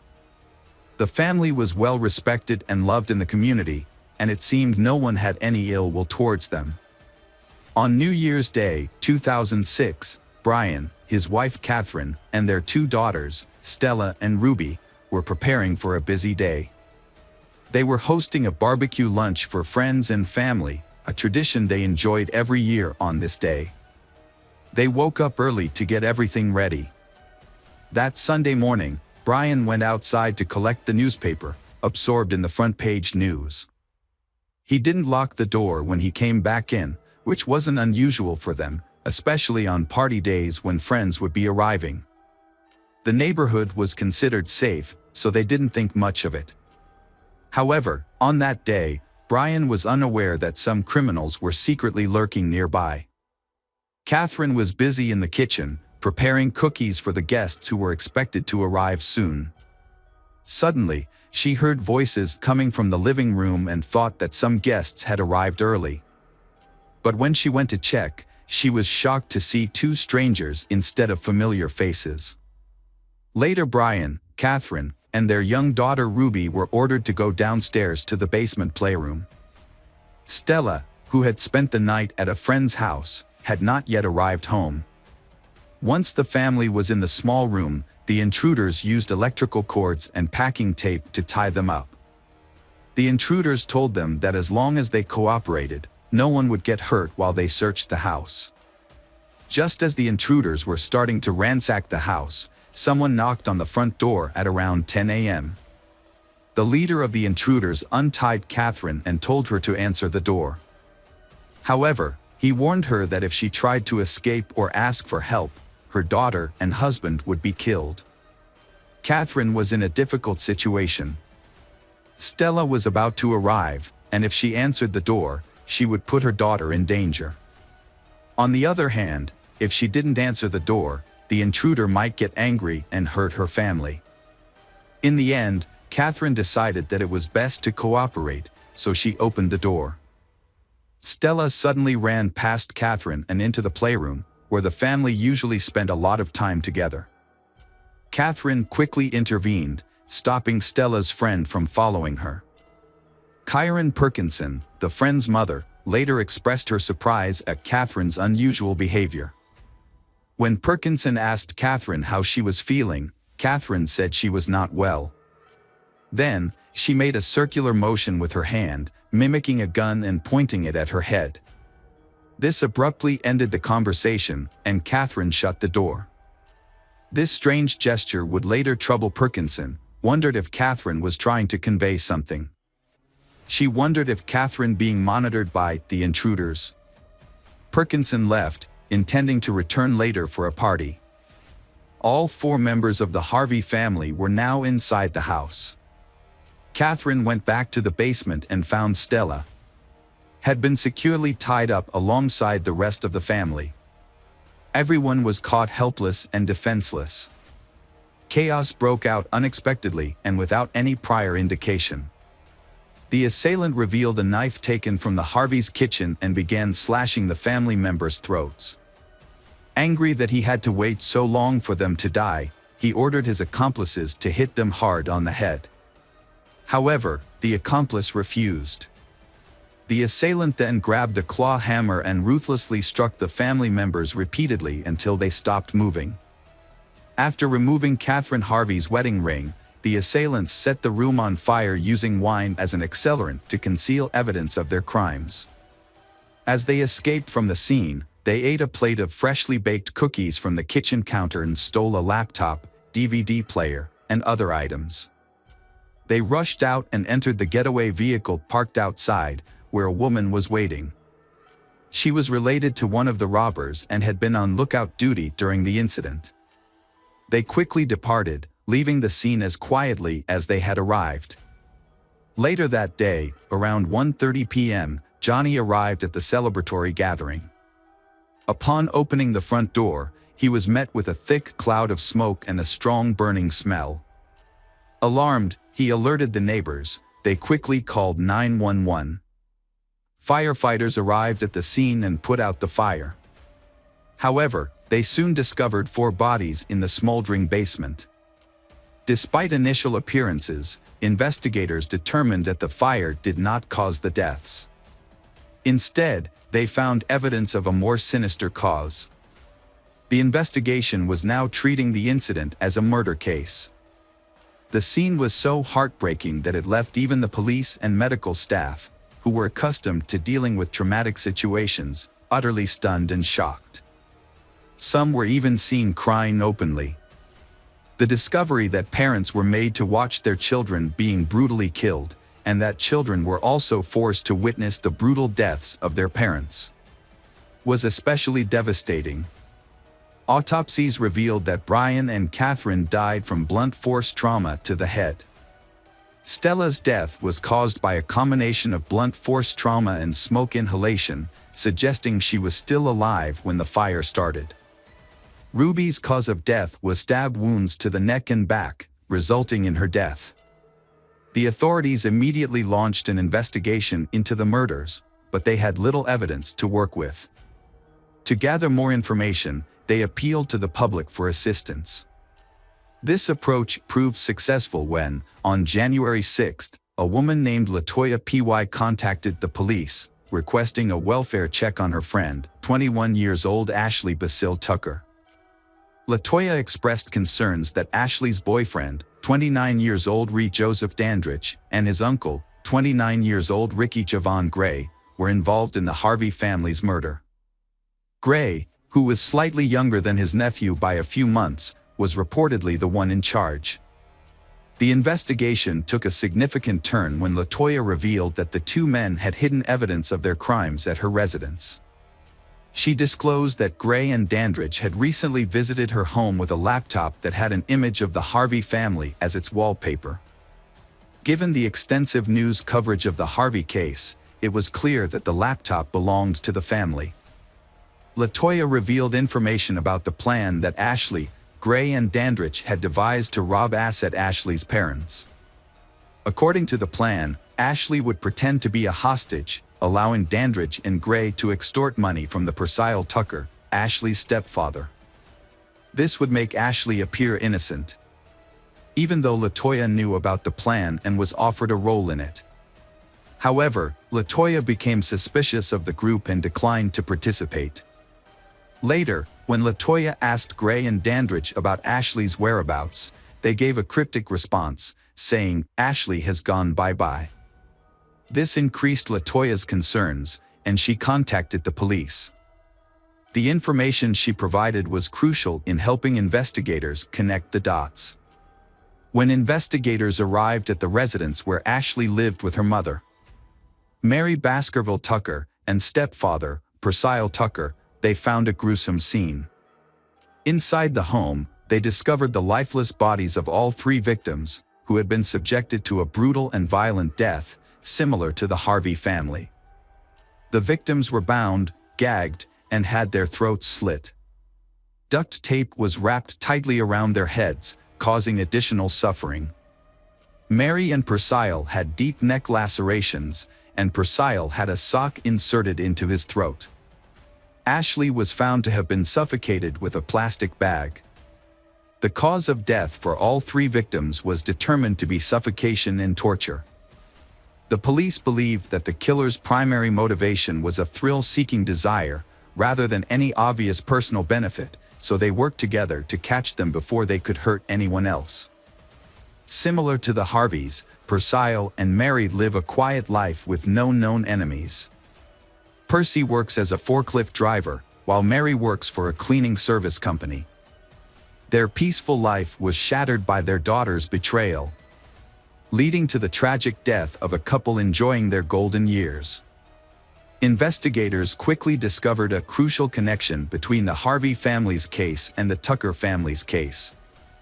Ashley was found wearing Catherine's wedding band, which had been missing and taken from Catherine. With this revelation, urgent action was necessary to apprehend Gray and Dandridge before they could inflict further harm.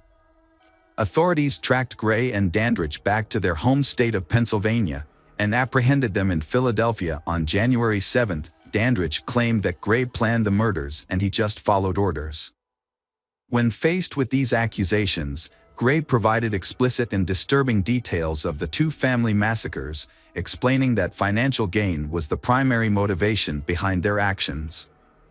Notably, during the Harvey family murders, he was under the influence of an illicit substance called PCP, also known as phencyclidine or angel dust. This potent drug is known to cause auditory and visual hallucinations and often leads to aggressive behavior. During his confession, Gray showed no emotion, maintaining a chilling stare. His indifference to the lives he took led investigators to view him as a ruthless and heartless individual. Additionally, it was discovered that Gray was responsible for the murder of his wife, Trevor Terrell Gray, whose body was found in a shallow grave in Washington, Pennsylvania. The couple, married for 6 months, lived together in a house owned by Trevor's family. They shared the home with Gray's nephew, Dandridge. Trevor's parents reported that the couple frequently had intense arguments. On the day Trevor's body was discovered, Gray had claw marks on his forearm. Initially, neither Gray nor Dandridge were considered suspects by the Washington police. Trevor's mother, Manna Squires, claimed that the police thought Trevor's death was due to a drug overdose, which led to a slow investigation. Trevor's death initially raised suspicions, but a thorough investigation did not occur until Gray confessed to the crime in 2006. On December 31, 2005, a violent assault occurred outside a home in Arlington. Two men, later identified as Gray and Dandridge, attacked 26-year-old Ryan Key in front of his parents' house. The assault left Ryan with severe injuries, including stab wounds to the chest, neck, and arms. He spent 2 weeks in a coma due to the near-fatal attack. Additionally, he permanently lost the use of his right arm. Gray and Dandridge faced multiple charges related to the Tucker's family killings. Gray was charged with 5 counts of capital murder, while Dandridge faced 3 counts of murder. Despite initially admitting to their involvement, both men pleaded not guilty. Gray's 6-month trial concluded with a guilty verdict on all counts. He received a life sentence for the murders of Brian and Catherine Harvey. The court also sentenced him to death for the brutal murders of Stella and Ruby. Following Gray's conviction in September 2006, Dandridge chose to accept a plea deal to avoid the death penalty. He was sentenced to life in prison without the possibility of parole in December 2006. Gray also faced charges in Culpeper County for the murder of Cheryl Warner, a 37-year-old mother of 3 who was found shot and hanged in her burning home. Gray pleaded not guilty, but the charge was later suspended due to conflicting evidence on June 4, 2008. Over the next 9 years, Gray's lawyers filed multiple appeals. They argued that Gray's traumatic childhood had affected his mental capacity. However, the Supreme Court rejected his case in 2016. As a result, Gray was scheduled to be executed on January 18, 2017. On the scheduled date, with all appeals exhausted, Gray was put to death by lethal injection at Greensville Correctional Center. Meanwhile, Dandridge remains in prison at Sussex 2 State Prison. The Harvey family's brutal murders sent shockwaves of horror and grief through the community. Over 1,400 people attended their memorial service, expressing condolences and sorrow outside Catherine's store. Flowers, dolls, and candles formed a poignant tribute along the curb outside the red brick house. The candles, lit by children, remained glowing for weeks. Catherine's brother Culp described the murders as a devastating blow that felt endless. He spoke about the pain of thinking about the family's final hours, saying that everyone was trying to move forward. Hello again, true crime fans. We've got another mysterious case to explore. The case of the Foster family. Christopher Foster had always been considered a success. His mother, Enid, described him as someone who actively pursued financial opportunities from an early age.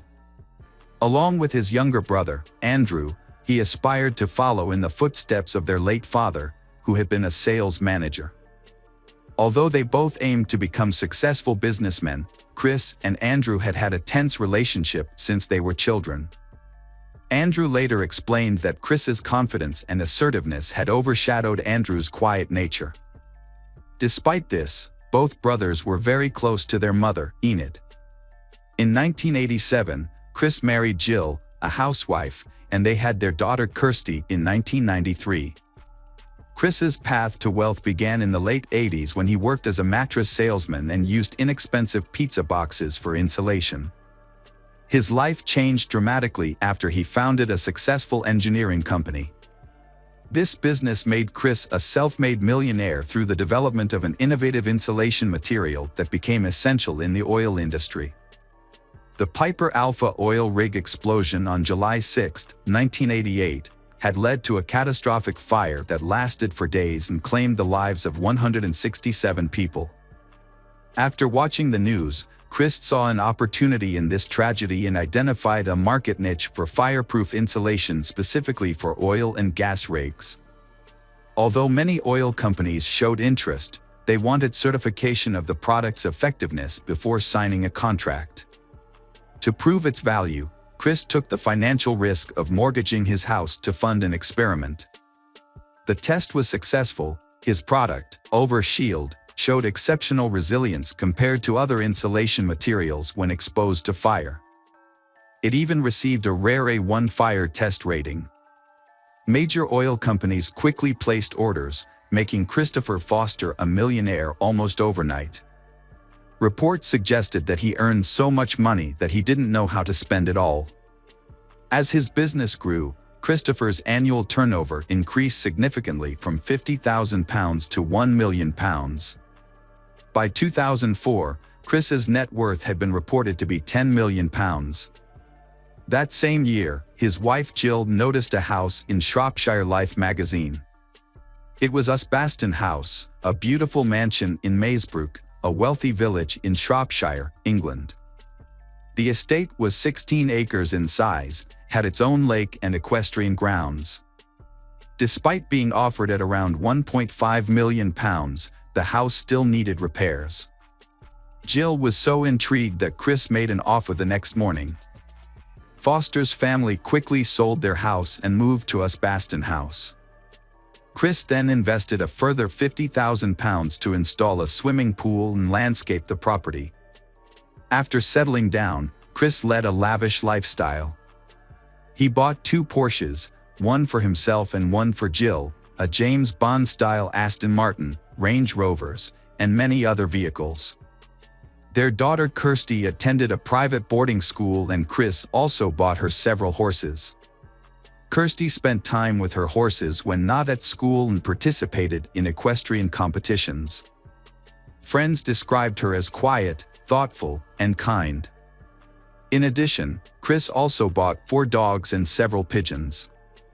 He further enhanced their lives by hiring a butler and a personal assistant, and the house had antique furniture worth more than £200,000. Chris's most expensive hobby was his passion for shooting, demonstrated by his expensive gun collection, each costing between £12,000 and £12,500, equivalent to nearly $20,000 at the time. Chris often attended shooting parties that could last 3 days, with bills running up to £8,000. He had a habit of leaving guns around the house. Occasionally, when pigeons made a mess of Chris's car, he would shoot them, much to Jill's frustration. In one disturbing incident, when Kirsty's black Labrador began disturbing the sheep, Chris was unable to control the dog and let it down a country road to shoot it in the head. Chris was a successful businessman but lacked a long-term vision. Notoriously impulsive, he craved instant gratification and was quick to cut ties with people who annoyed him. Chris enjoyed being admired and envied by others for his wealth, and social status was very important to him. Over time, both Chris and Jill moved up the social ladder, and it became clear to those close to Chris that he wanted to move away from his roots in Wolverhampton. Jill enjoyed shopping sprees and spent her days doing self-care activities like nail and hair appointments, along with beauty treatments like manicures and Botox injections. Chris and his family regularly went on luxury vacations, staying in luxury hotels and enjoying the best food. These lavish trips could sometimes cost up to £20,000 each, and Chris didn't hesitate to pay. However, unbeknownst to his friends and family, Chris had reached his financial limit and began withdrawing money from his business. His excessive spending had led to financial imbalance, with more money going out than coming in. In 2003, Chris had signed an exclusive contract with DRC, giving them the exclusive rights to produce his oil rig sealant. By 2004, his net worth had been reported to be £1 million. However, by 2005, he owed £2.8 million. Instead of cutting costs, Chris, due to his lavish spending habits, sought more money from other sources. Despite the exclusive agreement with DRC, he signed another contract with another company to sell his products. DRC discovered this infringement and sued Chris, resulting in a lawsuit and DRC acquiring Chris's patent. Chris went bankrupt and in 2007, his company was dissolved. His assets worth £3 million were frozen and his salary was gone. Despite serious financial troubles, Chris continued to act as if nothing significant had happened. At the same time, Chris became involved in a dispute with his accountant, who reported him to the Inland Revenue for tax evasion. Chris had failed to pay VAT, national insurance, and various other taxes. To deal with his increasing tax obligations, he had to borrow from banks to ease his financial strain. In addition, he had mortgaged the Osbaston house 3 times and withdrawn money from more than 20 different bank accounts. Despite his lavish lifestyle and constant spending, Chris still tried to hide the fact that he was deeply in debt. Chris gradually found himself struggling with overwhelming challenges, aware that time was ticking away and fearful of losing everything. However, during a conversation with a friend about houses, Chris insisted that he would never sell Osbaston house. Struggling with the pressure to maintain his flashy and knowing that his time and money were running out, Chris repeatedly sought professional help. He confided in the doctor, revealing his feelings of depression and suicidal thoughts. He started taking antidepressants. In August 2008, Chris came across a letter from his house managers posted on the front gate. The letter reported that they planned to return the following Tuesday to reclaim the house and other assets. The housekeeper said that when she showed Chris the letter, Chris appeared confused but remained silent. The nightmare that Chris had been avoiding had now become a harsh reality. He was on the brink of losing all his material possessions. The thought of Kirsty and Jill losing their familiar lifestyle was unbearable for Christopher.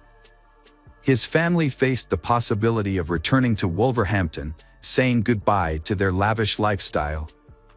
For a proud man like Chris, such a situation would have been extremely humiliating. On August 21, 2008, a friend contacted Chris via text message to ask about his health, and he replied, "Not good, things are about to happen to me." On August 25, 2008, the Foster's family received an invitation to a barbecue and clay pigeon shooting event. They then joined the gathering.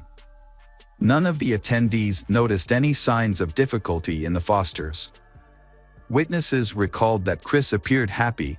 Their family still exuded happiness without knowing what Chris had planned that night. Chris informed Jill that he wanted to leave the gathering.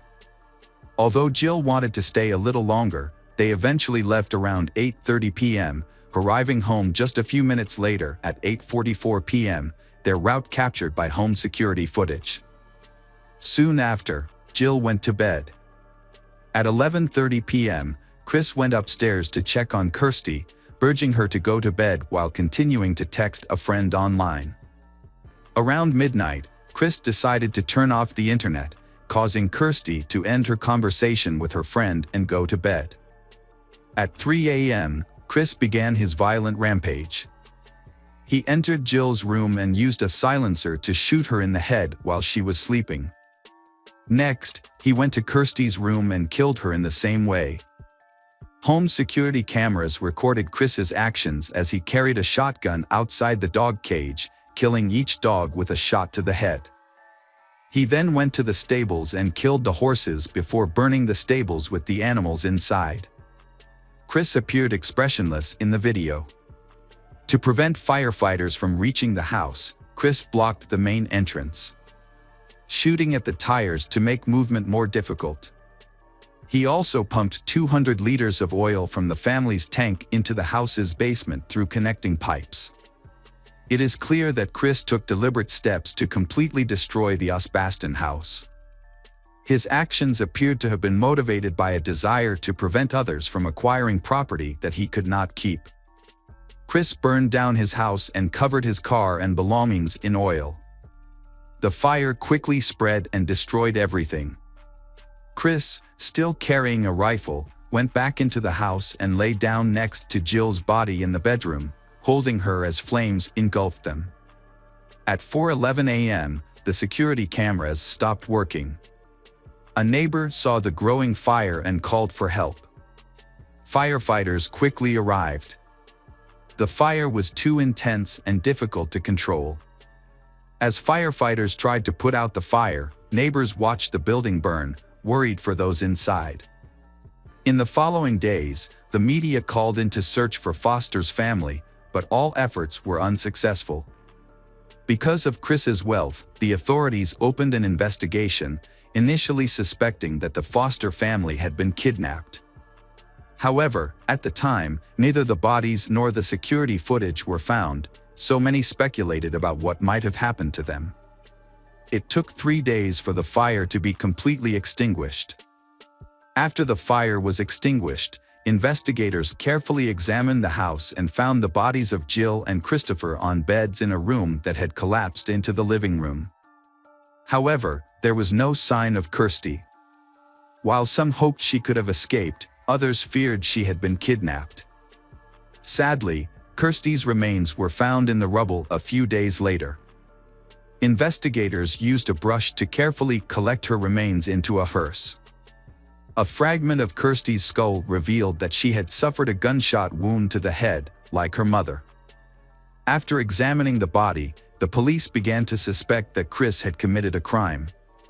At the same time, they began investigating his financial situation. When they dug deeper, they discovered that Chris, a seemingly successful businessman, was actually heavily in debt. His total debt had reached £4 million, and when creditors tried to take his assets, they discovered that Chris had intended to demolish the house to ensure that there was nothing left for them to take. Security footage confirmed the police's suspicions. Chris committed the murders and took his own life without leaving any explanation or warning. Speculation about the motives behind the brutal crime led to 2 main theories. One theory had suggested that Chris, feeling ashamed of having lost his fortune, chose to commit the heinous act to avoid admitting his failures. Another theory had proposed that Chris, being self-centered, decided to destroy everything rather than face the possibility of loss. However, Enid had disagreed with these theories. She had firmly believed that Chris acted out of love for his family, trying to protect them from financial ruin. She had defended him and felt a deep sense of sympathy for his situation. In contrast, Chris's brother Andrew had held a very different view. Despite not speaking for 16 years, Andrew had briefly considered reconciling with Chris for their mother's sake. However, his fear of a hostile encounter had kept him from reaching out. Andrew had alleged that Chris had bullied and sexually assaulted him during their childhood, leading to a tumultuous relationship. Andrew had maintained that Chris exhibited bullying and controlling behavior.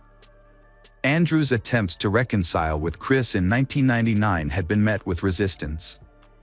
Chris had responded to Andrew's letter with a demand for a written apology, stating that Andrew would have to beg and scrape on bended knee to make amends.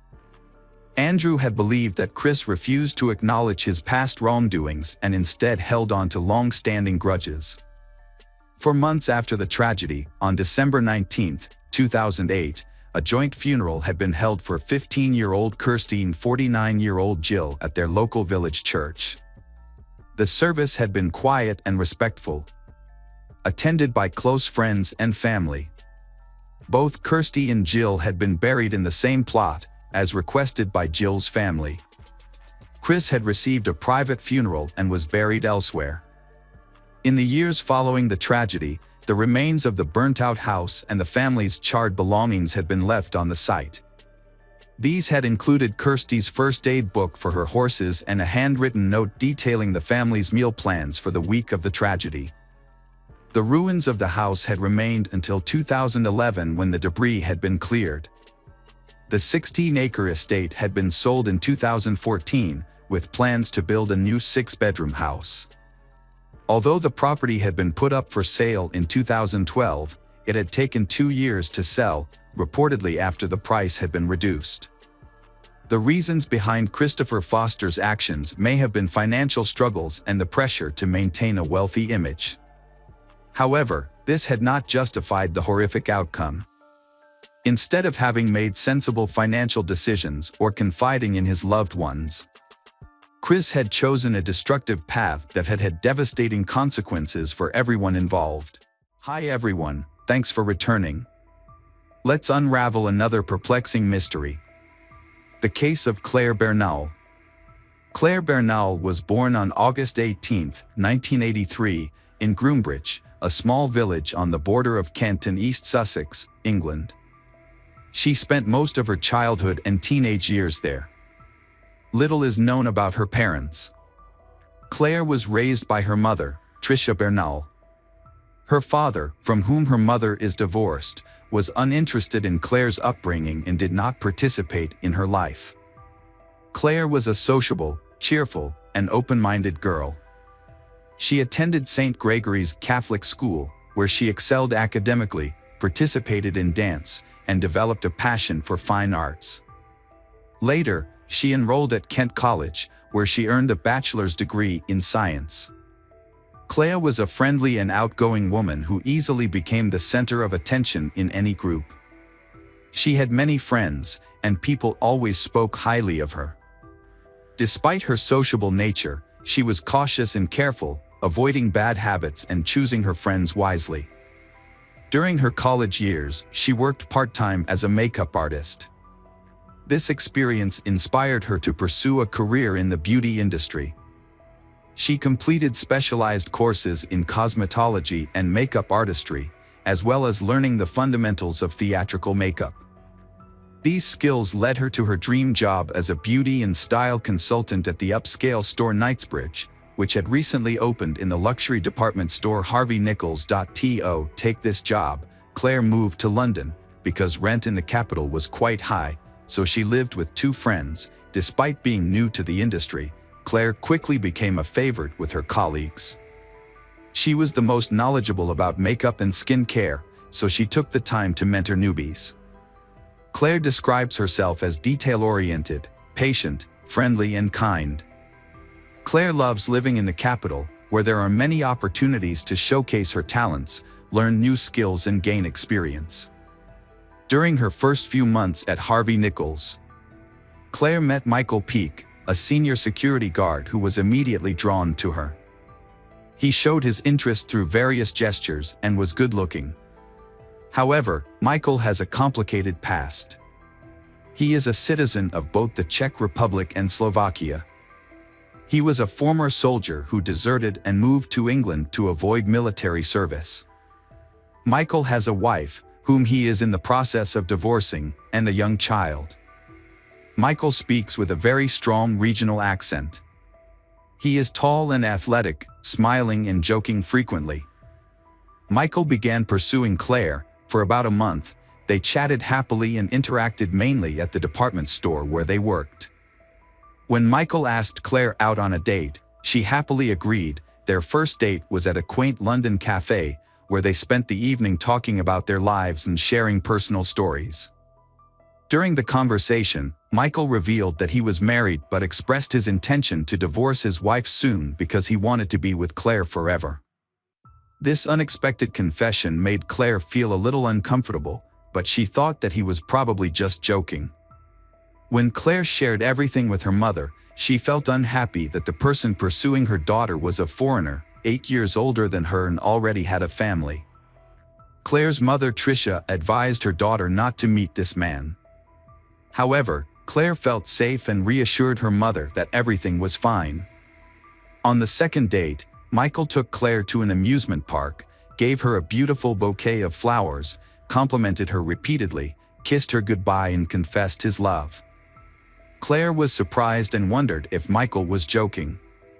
That evening, she called her mother to express her concerns. Once again, her mother asked her to stop seeing him. Claire admitted that his behavior was a bit strange, but she admitted that she liked Michael and wanted to get to know him. So Michael asked her out on another date a week later, which she agreed to. This time Michael confessed his love again and told Claire that he would never let her go again. This left Claire confused, and even a little scared. She decided that this would be their last date and that she would end the relationship. Their short-lived affair lasted less than a month, during which they only went out 3 times. However, That was enough for Michael to believe that Claire was now his.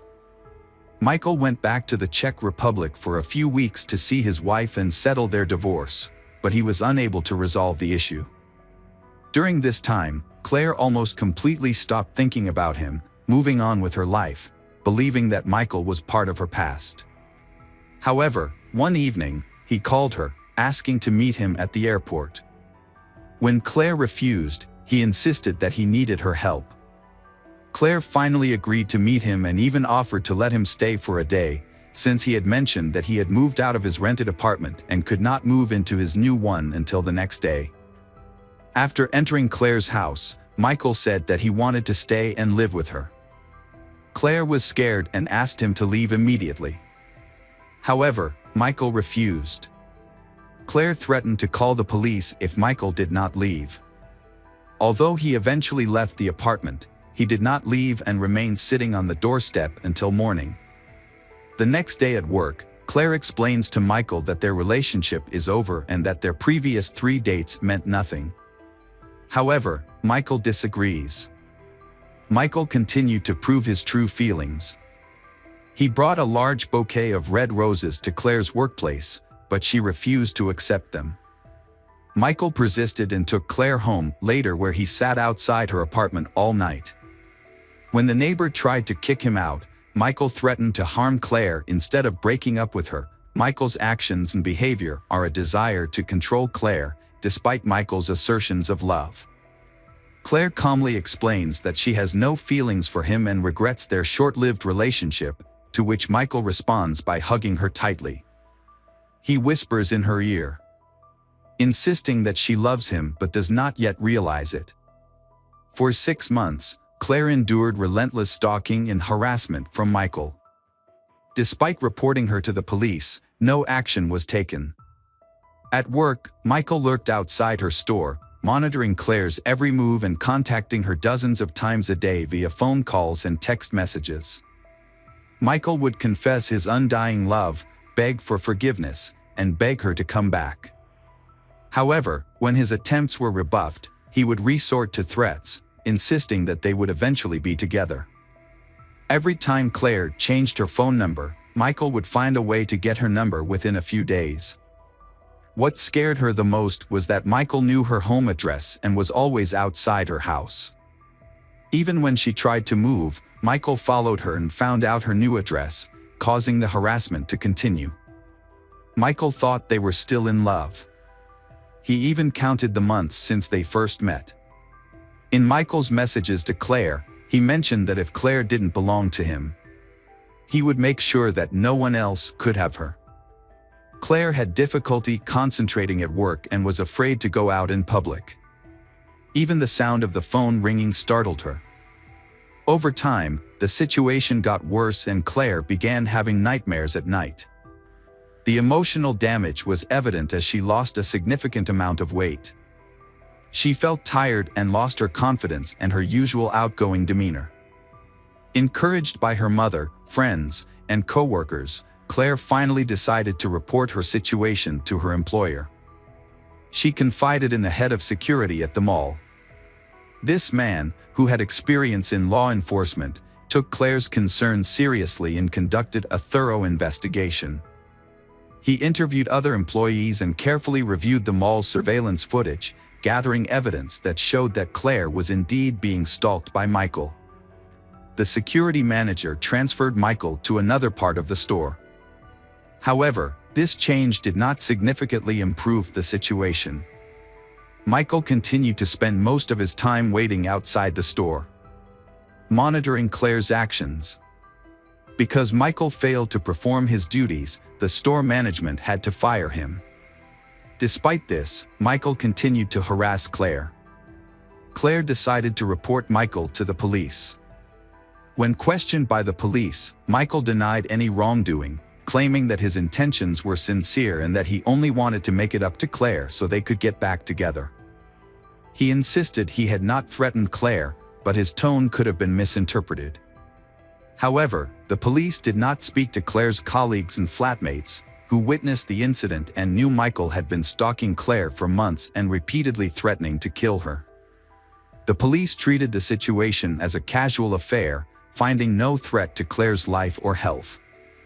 The police did not conduct a risk assessment and Michael was only given a fine and a warning. He was also banned from the shopping center where she worked and ordered to stay away from her. A day after being questioned and notified of the ban on approaching Claire, Michael was back at her house, peering through the windows. When Claire saw him, she called the police. However, by the time the officers arrived, Michael had left the scene and they took no action against him. Claire continued to report her harassment by Michael to the police on June 10, 2005, saying that he had violated the no-contact order. However, when the police arrived, Michael was gone and no action was taken against him. Michael was eventually arrested. He cooperated with the police, surrendered calmly, and was handcuffed without resistance. After his arrest, he was charged with stalking and harassment. Michael spent a week in jail before being released on bail. The trial was scheduled for August 31, 2005, but before the trial, Claire decided to go on vacation. She went to a famous Italian resort with her mother and a friend, where they spent time enjoying the warm sea. The holiday was over. When she returned to London, she was surprised to find that Michael had stopped following her. He had disappeared. Feeling extremely relieved, she let down her guard. Michael returned to his hometown, where he spent every day at the shooting range, honing his shooting skills. He underwent training and obtained a license to purchase a pistol. Michael then brought the weapon into the UK with him and avoided all contact with Claire before their scheduled court hearing. During the hearing, he remained calm, pleading guilty and apologizing, claiming that he had no intention of causing harm. As a result, Michael was released again, without facing any real punishment. The next 2 weeks passed in silence, with Claire thinking that Michael would not bother her again. On September 13, 2005, Claire had a date with her new boyfriend that evening. She was in a good mood, chatting happily with a coworker, telling her about her plans when she heard a strange sound in the store from the entrance. Michael had been working as a security guard here for a long time, so he entered the building without being detected. Claire noticed something was wrong with her friend's expression, but before she could react, a shot was fired. Michael shot Claire point-blank in the back of the head, then fired 3 more bullets into her face as she fell to the floor. The gunshots caused widespread panic in the store, with people screaming, running, and looking for cover. Thinking that the shooter would come out of the lobby and start shooting randomly at customers, everyone prepared for the worst. Instead, Michael fired another shot into the ceiling, then pressed the barrel of the gun to his temple and pulled the trigger, instantly ending his life. Michael has been stalking Claire for almost a year, making her life miserable, and now he has brutally ended it. Michael has fulfilled his dark promise and cannot bear the thought of living without her. When paramedics and police arrived on the scene, they found the aftermath of that evening was devastating. Claire's mother, Tricia Bernal, had attended her sister's birthday party and returned home late. When she met police at the front door, she immediately sensed that something was wrong. She was told that her daughter Claire had been shot and killed. Tricia Bernal was shocked when she heard the news. Michael had asked a law student working at the department store about the potential punishment for the crime a few months earlier, which was then known to colleagues, including Claire. Claire reported her concerns to the police, fearing for her life, but no action was taken. The crime was largely due to police negligence, despite Claire's repeated pleas for help. Michael was arrested twice but released on bail, breaching a no-contact order, threatening Claire and consulting a lawyer about the punishment. However, the police felt this was not enough to jail him. He had the opportunity to leave the country, buy a weapon and return to commit the murder. There was crucial evidence, testimony from co-workers, roommates, and others who had heard Michael's threats against Claire, but this evidence was ignored by the police. It was only when Michael killed Claire and then committed suicide that the police realized the severity of the situation and the countless mistakes that had occurred. Claire's mother Tricia decided not to let this go and to seek justice. She joined forces with other grieving families who had lost loved ones in similar circumstances. Together, they launched a national program to help victims of stalking.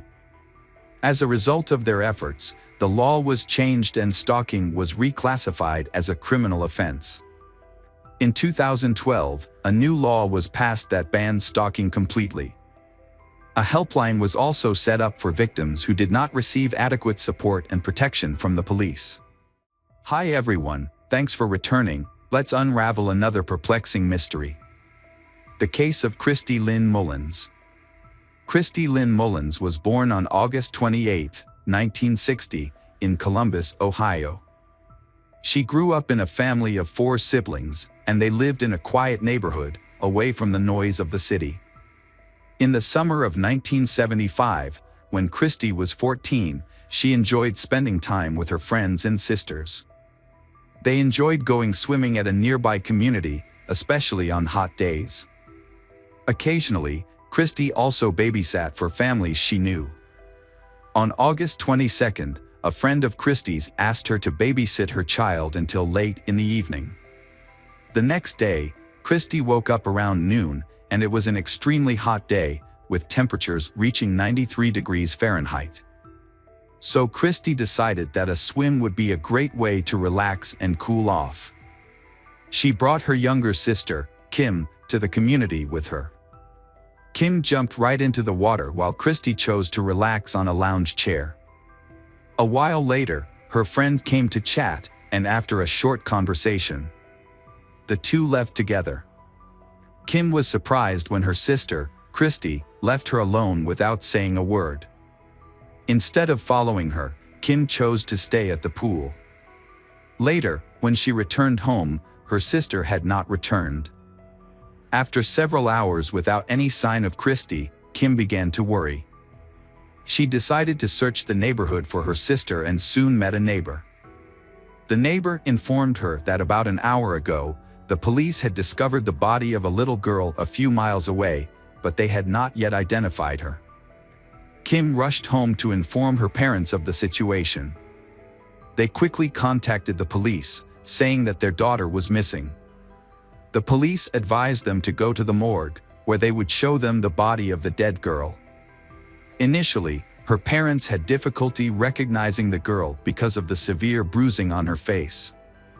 However, the mother later discovered a birthmark on the girl's leg and recognized it as Christy. After identifying the girl, the police informed the shocked family of what had happened. At around 2:30 p.m., a man called 911 to report that he had found a human body in the woods behind the shopping center. He and his wife and son had gone there to buy toys for their children. Before entering the shopping center, the son asked to walk along a popular trail in the woods behind the building. This trail leads to a nearby river, which attracts casual walkers. After agreeing to let the boy walk, the parents allowed him to follow this path into the woods. When the family returned, they noticed a suspicious scene a short distance from the trail. Upon closer inspection, they saw a man lying on the ground, bending over someone and hitting them with a piece of wood. When the man discovered the family, he immediately got up and ran away. The father rushed to the scene and found a girl lying on the ground, covered in blood. His wife, who was studying medicine, tried to check for a pulse but could not find one. The father quickly ran to a nearby shopping mall and called the police from a store.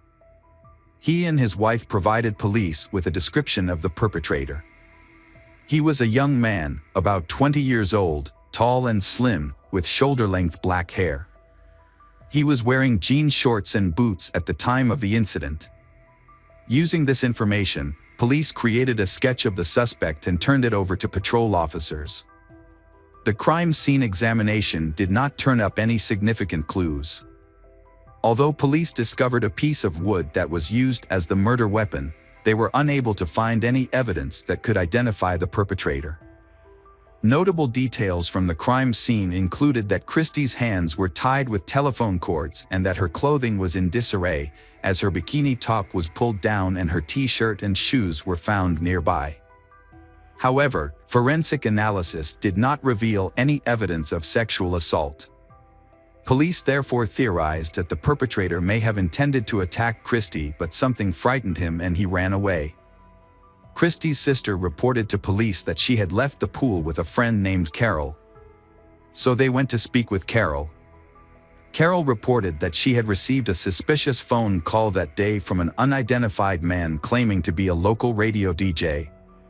He told her about a cheerleading competition that was supposed to take place in their town, with the winners receiving free tickets to the state fair. The caller invited her to meet at the entrance to a forest trail behind the mall, where someone would provide more information about the event, which was supposed to start at 1:45 p.m. Carol's account of the events aroused the suspicions of the police. According to Carol, she had originally planned to attend the event with her sister. However, on the way, they encounter Christie and her sister. After a brief conversation, Carol invites Christie to come with her instead, and they decide to leave their sisters behind and head to the mall. When they reach the entrance to the woods, the girls sit on a fence and wait for someone to arrive. When no one appears after a while, Carol says she left Christie for a while to go to the mall and asks for the time. She returns a few minutes later, only to find Christie gone. Still waiting for a while longer, Christie does not reappear, prompting Carol to finally leave. The police investigation finds no evidence of cheerleading competitions in town, as the anonymous caller had reported. This leads them to two possible explanations. The caller could be the killer trying to lure Carol into the woods, or it could be a prank unrelated to the murder. Unfortunately, the call cannot be traced, making it impossible to identify the caller. Further investigation uncovered inconsistencies in Carol's story. According to Carol, she had met Christie and her sister on the street while walking to the mall. However, Christie's sister, Kim, disputed this claim, saying that she and Christie were at the pool and that Carol had joined them there. But that was not all. Later that evening, Christie's mother met Carol, who lived just a few dozen meters from their home, and they had a rather strange conversation. Carol apologized and said that things had gone too far. She said that she was supposed to be the target and that there were two people involved in the murder. However, when Christie's mother tried to get more information, Carol ended the conversation and left. The mother reported this to the police, who questioned Carol again. But Carol denied making these statements, maintaining that her original story was true. She later took a lie detector test, but showed no signs of deception when asked questions critical to Christie's case. As a result, the police took her off the suspect list and focused on finding other leads. The city was thrown into a state of widespread fear as news of the brutal murder spread in the days that followed. This fear was compounded by a disturbing realization: the police suspected the killer was a local resident, as they seemed to have a good understanding of the area behind the shopping center. Spurred on by this new information, the police launched a massive investigation, using every available resource. Their efforts were finally rewarded 3 days after Christie's murder, when a significant breakthrough was made in the case. At approximately 5 p.m., a Columbus Police Patrol officer spotted a man who closely resembled the composite sketch of Christie's killer. The patrol officer quickly notified the case officers, who arrived at the scene and asked the man to accompany them to the station for questioning. The man, 25-year-old Jack Carman, agreed to cooperate. However, the police faced a problem. Jack had a significant intellectual disability, with an IQ estimated at around 50, according to various tests.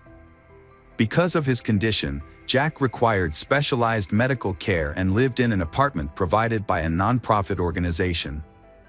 He had difficulty with basic skills, including reading, writing, and speaking. Despite these challenges, the police on the Christie case could not ignore the striking resemblance between him and the composite sketch. Jack's interrogation was difficult and exhausting. Most of the time, he responded with short answers or remained silent. The police began to question whether Jack fully understood the meaning behind their questions.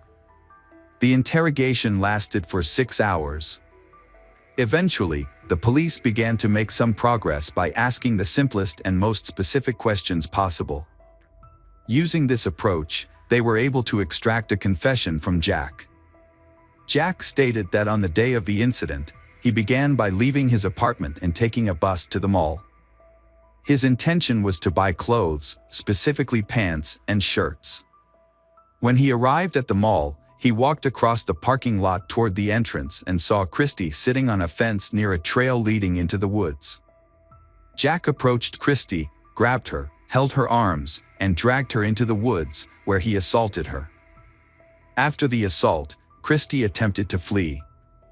Jack caught up with her, picked up a nearby log, and repeatedly hit her on the head. He then fled the scene, running to the main road in front of the shopping center, where he boarded another bus. The next day, the police took Jack to the woods, where he identified the exact location of the crime scene. Jack also shared specific details with the police, such as the log breaking in half when it hit Christy, which only the perpetrator would know. The police assembled a lineup that included Jack and asked the couple who found Christy to identify the person they saw at the scene on the day of the crime. Both identified Jack. Jack was then formally charged with assault and murder. Although forensic experts found no evidence to confirm his testimony, Jack still confessed to committing sexual assault during the crime. Therefore, the prosecution decided not to dismiss the charges. The prosecutor initially sought the death penalty. However, Jack and his attorney opted for a plea bargain. Jack admitted his guilt to the judge, and as a result, he was sentenced to life in prison, avoiding the death penalty. The trial was quick, possibly due to the public interest in the case, with thousands of people following the proceedings. Just 11 days after the murder, on September 3rd, Jack Carman was officially sentenced to life in prison. After the trial, public perception of Jack's guilt began to change. As more information about his confession and personal life emerged in the media, many began to question whether he was truly capable of committing such a crime. Those close to Jack never suspected his involvement in the crime, describing him as a non-aggressive and timid person who often lied when forced to lie. And an incident at a charity center where he took the blame for a broken boiler, even though someone else had done it. Jack's ability to honestly confess to the crime has also been questioned. Although he had significant difficulty speaking, police claimed that Jack provided a detailed description of the crime. However, those who knew Jack's suspect at the police guided him by asking leading questions that included relevant facts from the case. This means that if they asked, "Did you hit the victim with a piece of wood?" and Jack answered, "Yes," it could be misinterpreted as a confession. A woman involved in Jack's treatment revealed that when pressed, Jack would confess to anything. If he was threatened with the electric chair, he would likely comply with whatever the police asked him to do. Those who support Jack's innocence have also found that the police brought him to the crime scene at the same time as the witnesses, the couple who later identified him at the police station. They had seen Jack and knew he was the suspect. However, the police maintained that the couple had never met Jack, a claim that many found hard to believe.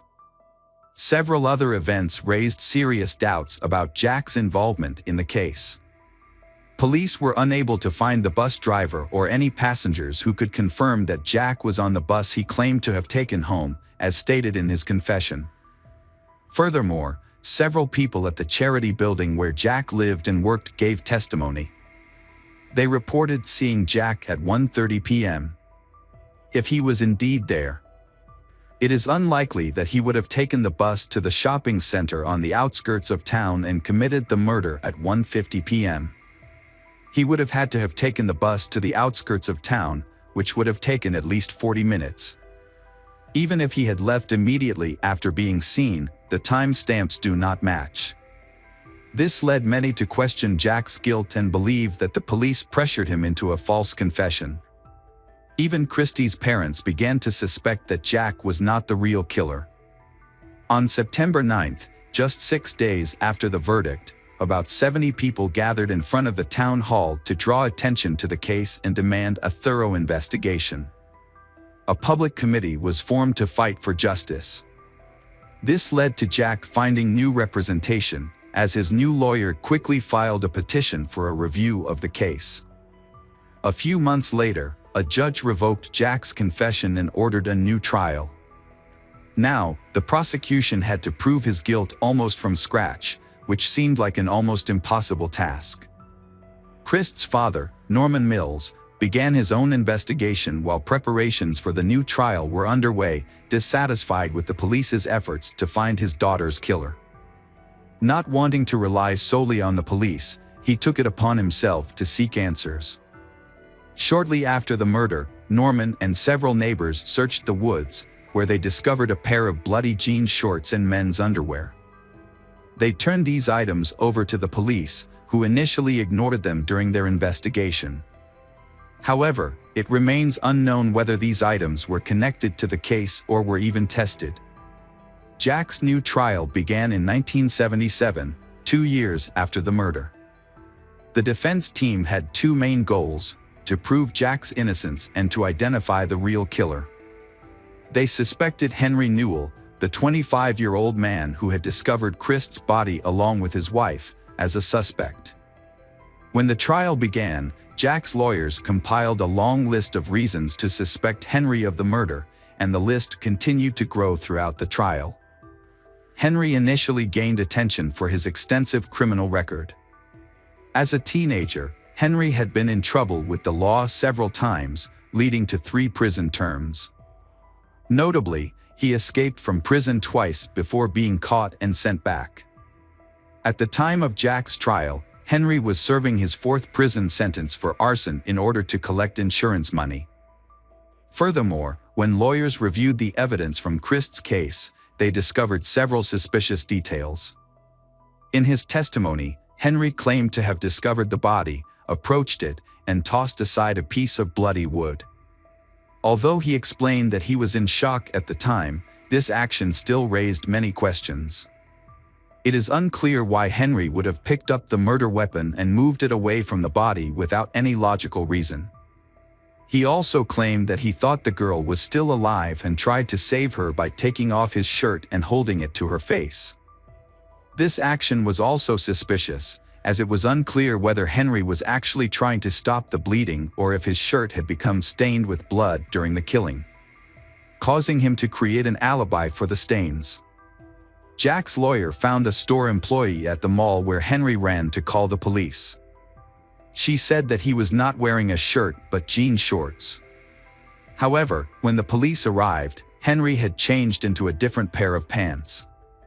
The employee also reported that Henry had a new, obvious bruise on his face, indicating that he had been beaten by someone. When asked why this detail was not disclosed to the police immediately, the employee said that no one asked her specifically about it. The police themselves should have noticed this bruise, but they ignored it at the time. Henry also agreed to take a polygraph test, but ended up vomiting into the machine, rendering the test uncompleted. The police did not conduct any further tests. Henry's neighbor was another key witness. He reported seeing fresh scratches on Henry's hands as they spoke on the night of the murder. The neighbor also claimed to have seen a telephone cord in Henry's garage that matched the cord used to tie the victim's hands. Furthermore, the neighbor shared a disturbing story that Henry had told him. Henry claimed that he knew Carol, Christ's 14-year-old friend, and that they had swum naked in the pool together when Henry was 25.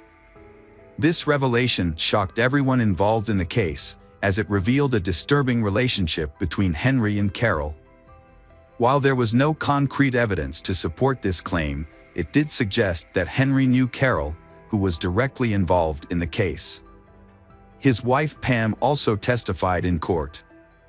She said that everything happened exactly as they told the police on the first day. She explained that the family had gone to the mall and their son had wanted to go for a walk, which led them to the woods where they discovered the body. From that point on, Henry remained at home, only leaving briefly to chase away neighborhood kids who were throwing fireworks into their yard. Henry was brought from jail to testify in court, where he stuck to his original story and maintained his innocence in the case. One of the most important moments of the trial was the playing of the entire audio recording of Jack's interrogation. After watching the recording, it became clear that Jack had been pressured by the police to confess to the murder. Jack barely spoke and seemed to have no idea what the police wanted from him. However, a more dramatic development occurred on the fifth day of the trial when a surprise witness appeared, a testimony that neither the prosecution nor Jack's attorneys had anticipated. The surprise witness was Henry's stepson, Bobby, and his statements would shock those following the case. The boy explained what had really happened that day. Henry had left the house to scare away some kids who were throwing firecrackers in their yard, but Henry had not only been out for a few minutes as his mother had said. Henry had been gone for more than half an hour. When Henry returned, he had lost his shirt and slippers and had scratches on his face and arms. Henry then spoke privately with Pam before telling Bobby that they were all going to the mall. However, instead of going shopping, Henry and Pam took Bobby to a nearby trail, where he had not asked to go for a walk. In the woods, they found one of Henry's torn slippers, and a little further, they came across Christ's body. Henry's mother told Bobby to keep what he had seen a secret. Years later, after talking to his biological father, Bobby decided it was time to reveal the truth. His grandmother also testified in court and recounted a strange incident involving Henry that occurred at Christ's funeral. On the way back, she said that it was a tragedy, and Henry suddenly replied, "It will teach her to keep quiet." In addition, a friend of Henry's testified that he had confessed to killing Christ. According to this friend, Henry claimed that the act was unintentional, not intentional. In the end, this trial left little doubt that Jack was not involved in the crime, and all charges against him were eventually dropped. But this is where things get interesting. Despite the overwhelming evidence pointing to Henry's involvement, the prosecutor stated that he had no intention of pursuing the case against him. The prosecutor criticized the police for ignoring many clues and evidence that were available from the beginning of the investigation. This criticism was met with widespread public outrage. As a result, the prosecutor agreed to reopen the case 2 days later. However, there was still a major problem. The new investigation relied heavily on the initial findings, including the statements of Henry and Pam. As a result, the police continued to operate under the initial assumption that Christie's body had been discovered in the woods with a long-haired shirtless man nearby. They focused on finding new suspects who fit this description, similar to Jack. Unsurprisingly, this approach yielded no results. Despite months of continued efforts, the case eventually stalled. Christie's father pursued justice relentlessly. He even filed a civil lawsuit against Jack, not because he thought Jack was guilty, but to gain access to the case files. By doing so, he hoped to gather more information about the case. Unfortunately, this effort was ultimately unsuccessful. Christie's father died of cancer in 2006, still without the answers he was looking for. For years, the investigation into Christie's murder went dormant, until 2013 when former attorney John Allard decided to reopen the case. John took the investigation into his own hands and contacted everyone involved, looking for new leads. Christie's family gave him a box full of her father's files, compiled over the years until his death. After reviewing the documents and speaking to dozens of people, John became convinced that the killer was none other than Henry. During the investigation, John discovered that Christie's friend Carol smoked marijuana and found evidence that she had purchased marijuana from Henry. This connection led John to suspect that Carol may have fabricated the story about meeting a DJ in the woods, and that she may have planned to meet Henry to buy marijuana instead. It is possible that Carol invited Christie along, using the DJ story as a convincing excuse. Alternatively, a darker scenario emerged, in which Carol may have acted on Henry's behalf, luring Christie into the woods to attack her. And Henry had scratches and bruises on his body, suggesting that Christie had fought back before she died. As John continued to investigate the case, he discovered that Henry had committed many other crimes, including arson, domestic violence, and assault.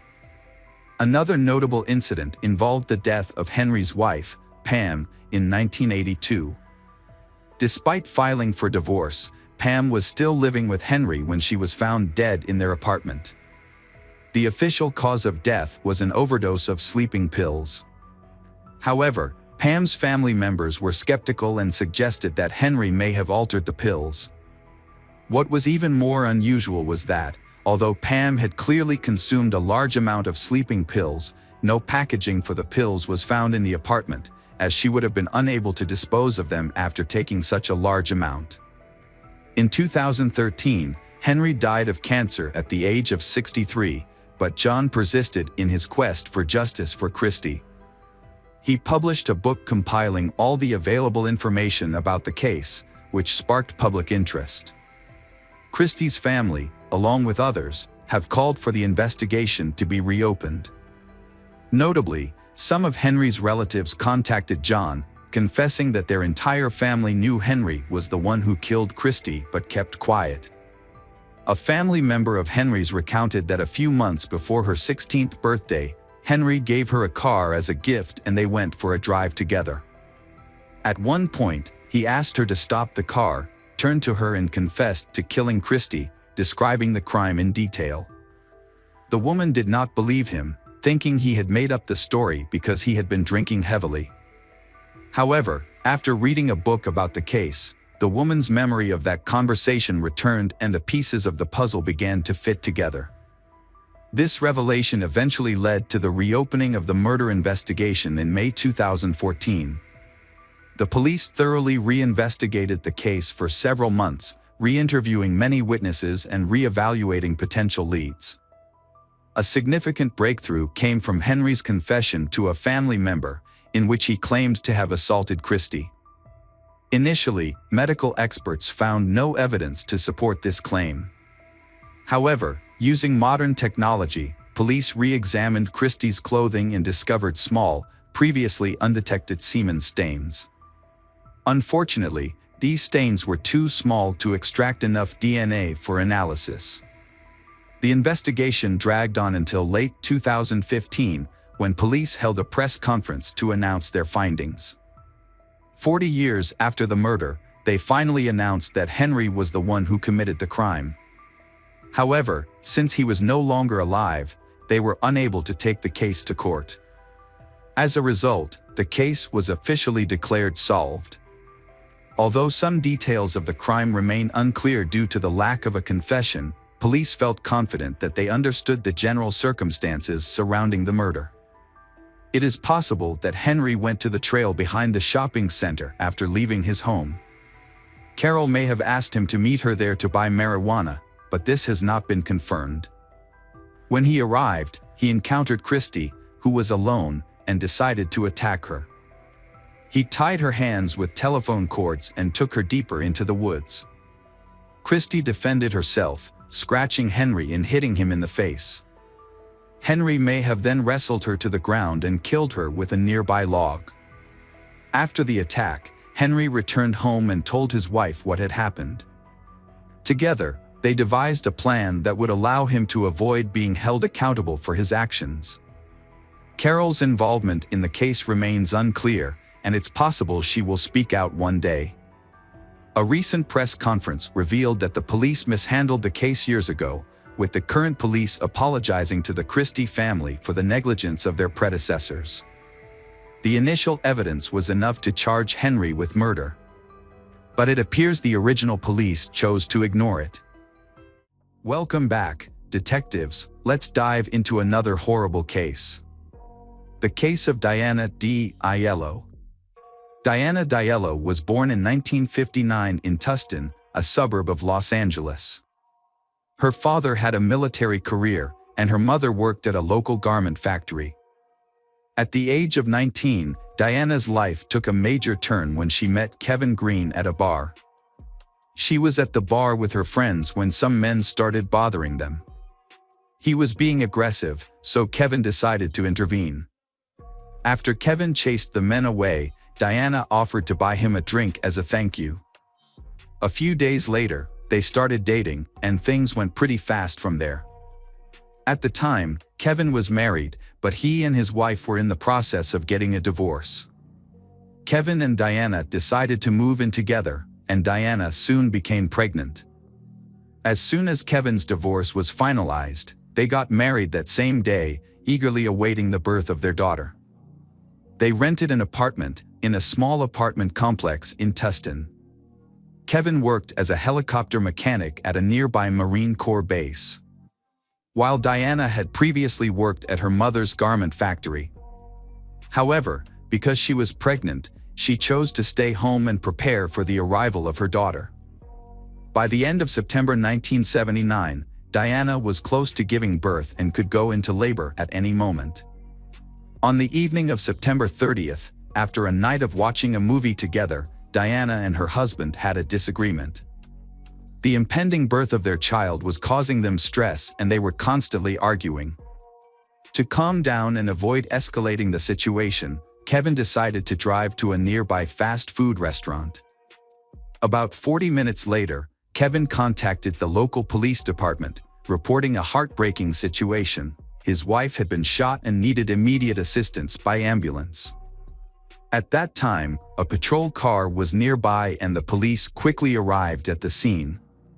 When they entered the apartment, they found Diana lying on the bed in the bedroom, covered in blood, apparently from a head wound similar to a gunshot wound. The bedroom wall was also covered in blood. Diana was showing signs of life, struggling to breathe, so the police began first aid while they waited for the ambulance. They also asked Kevin to leave the room because they were still unsure of what had happened. When paramedics arrived, they carefully loaded Diana into the ambulance for further medical attention. Initially, the paramedics suspected that Diana had been shot, but it was later determined that her injuries were actually blunt force trauma. Kevin wanted to go with his wife, but the police would not allow it.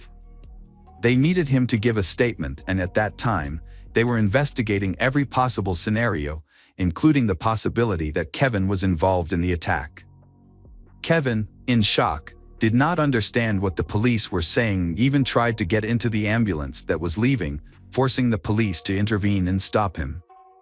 Kevin regained his composure and then explained the events of that night to the police. He had an argument with his wife and decided to leave the apartment to calm down. He drove to a fast food restaurant to buy some burgers. As he left the apartment, he realized he had left his keys inside but decided not to go back to get them. Instead, he closed the door and walked to his car. While driving, he noticed a truck nearby with the back door open. Kevin reported seeing an African-American man parking the truck near their apartment complex. At around 2 a.m., Kevin decided to stop by his favorite fast food joint, but the line was too crowded, which discouraged him. So he chose another location of the same chain nearby. About 40 minutes later, after buying some burgers, he arrived home to find the front door wide open. This was unusual. Kevin rushed inside and heard strange noises. When he entered the bedroom, he was shocked to see Diana lying in a pool of blood and struggling to breathe. Kevin immediately called the police for help. Kevin's story was somewhat confusing and raised many questions. Going out for a burger in the middle of the night seemed unusual. It took him about 40 minutes to make the trip, which was quite long considering all the restaurants were close to his home. The police checked the fast food bag and found the food was still warm. The receipt contained the restaurant's address and time of purchase, which matched Kevin's account. After verifying this, the police allowed Kevin to go to the hospital, but first, they requested a blood sample to compare with traces of blood found at the crime scene. When Diana arrived at the hospital, doctors examined her head wound and determined that it was not caused by a gunshot. Instead, it appeared that her attacker had used a small, heavy object, such as a piece of wood, to hit her multiple times. Diana soon fell into a coma at the hospital, prompting doctors to work urgently to save both her and her unborn child. After several tense hours, they were able to stabilize Diana, but she still needed surgery.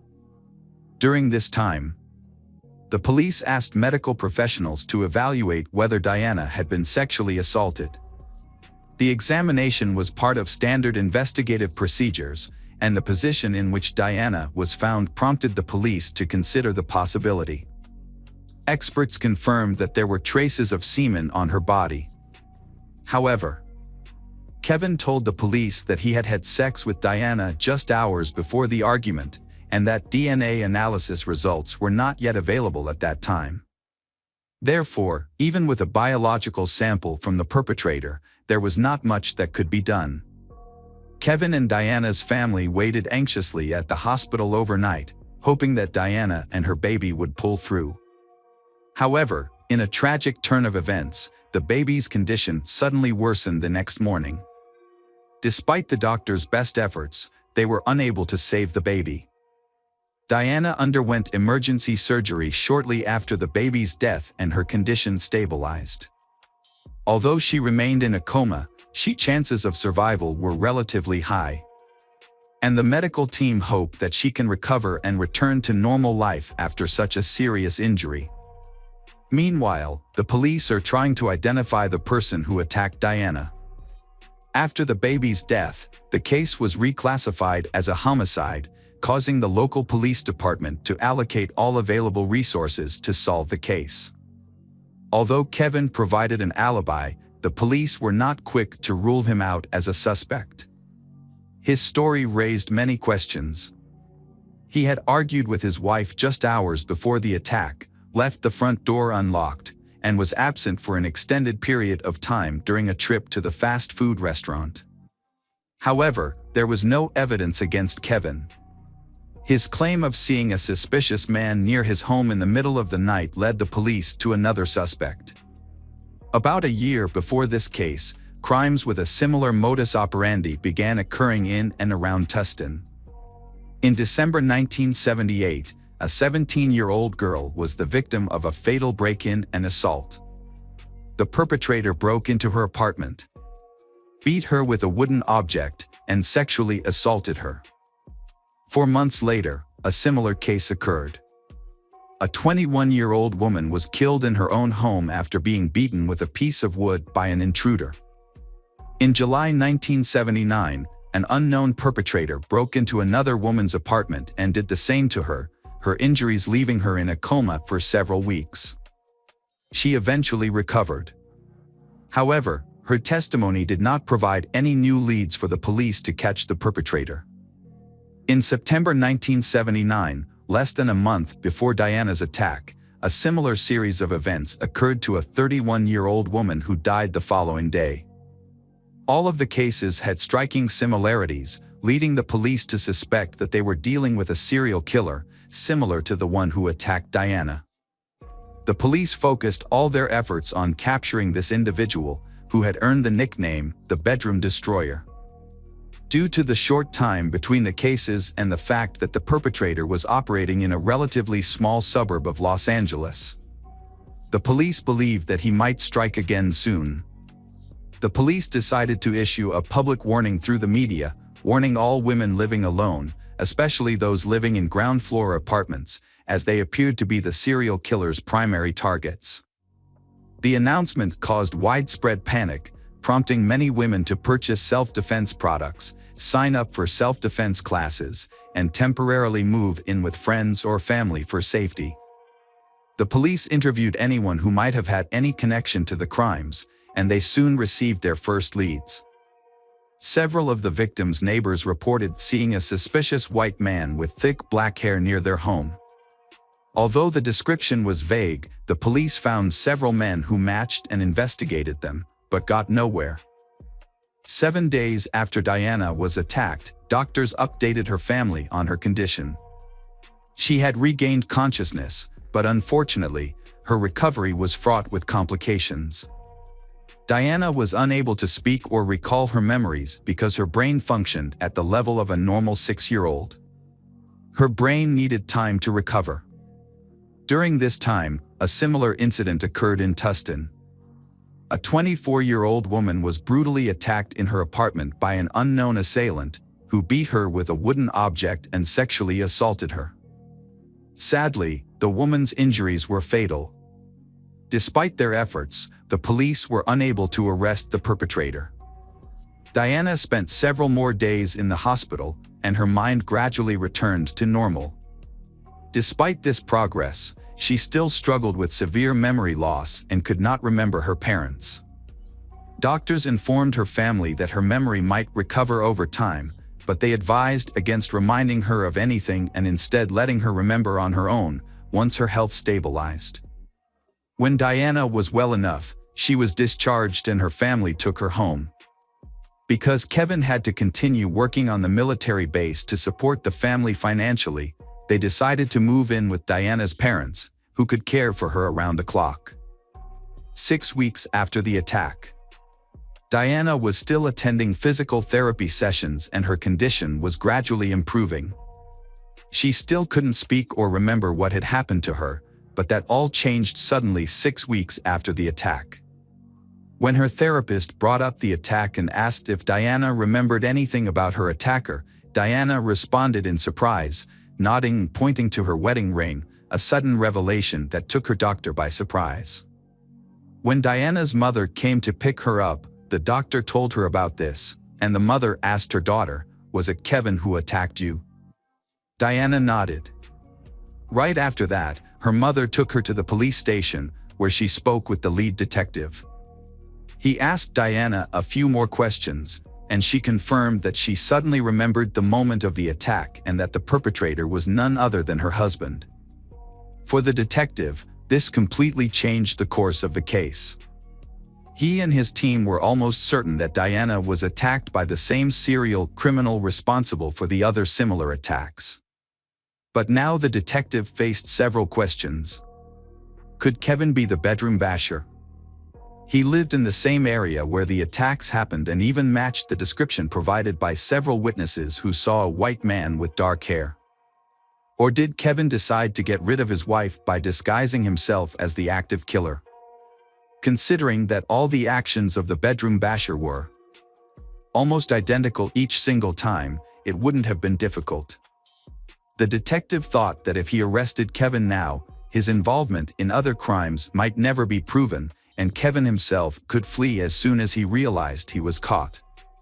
So he made a difficult decision. He asked Diana and her mother to pretend that Diana still remembered nothing and to return home to Kevin. This was obviously a huge challenge for both of them, but they agreed nonetheless. Investigators put Kevin under surveillance and closely monitored all his movements, hoping to eventually link him to other attacks. Police spoke with Kevin's friends to learn more about the suspect. And they quickly found out something interesting. Those who knew him well said that his relationship with Diana was quite tense.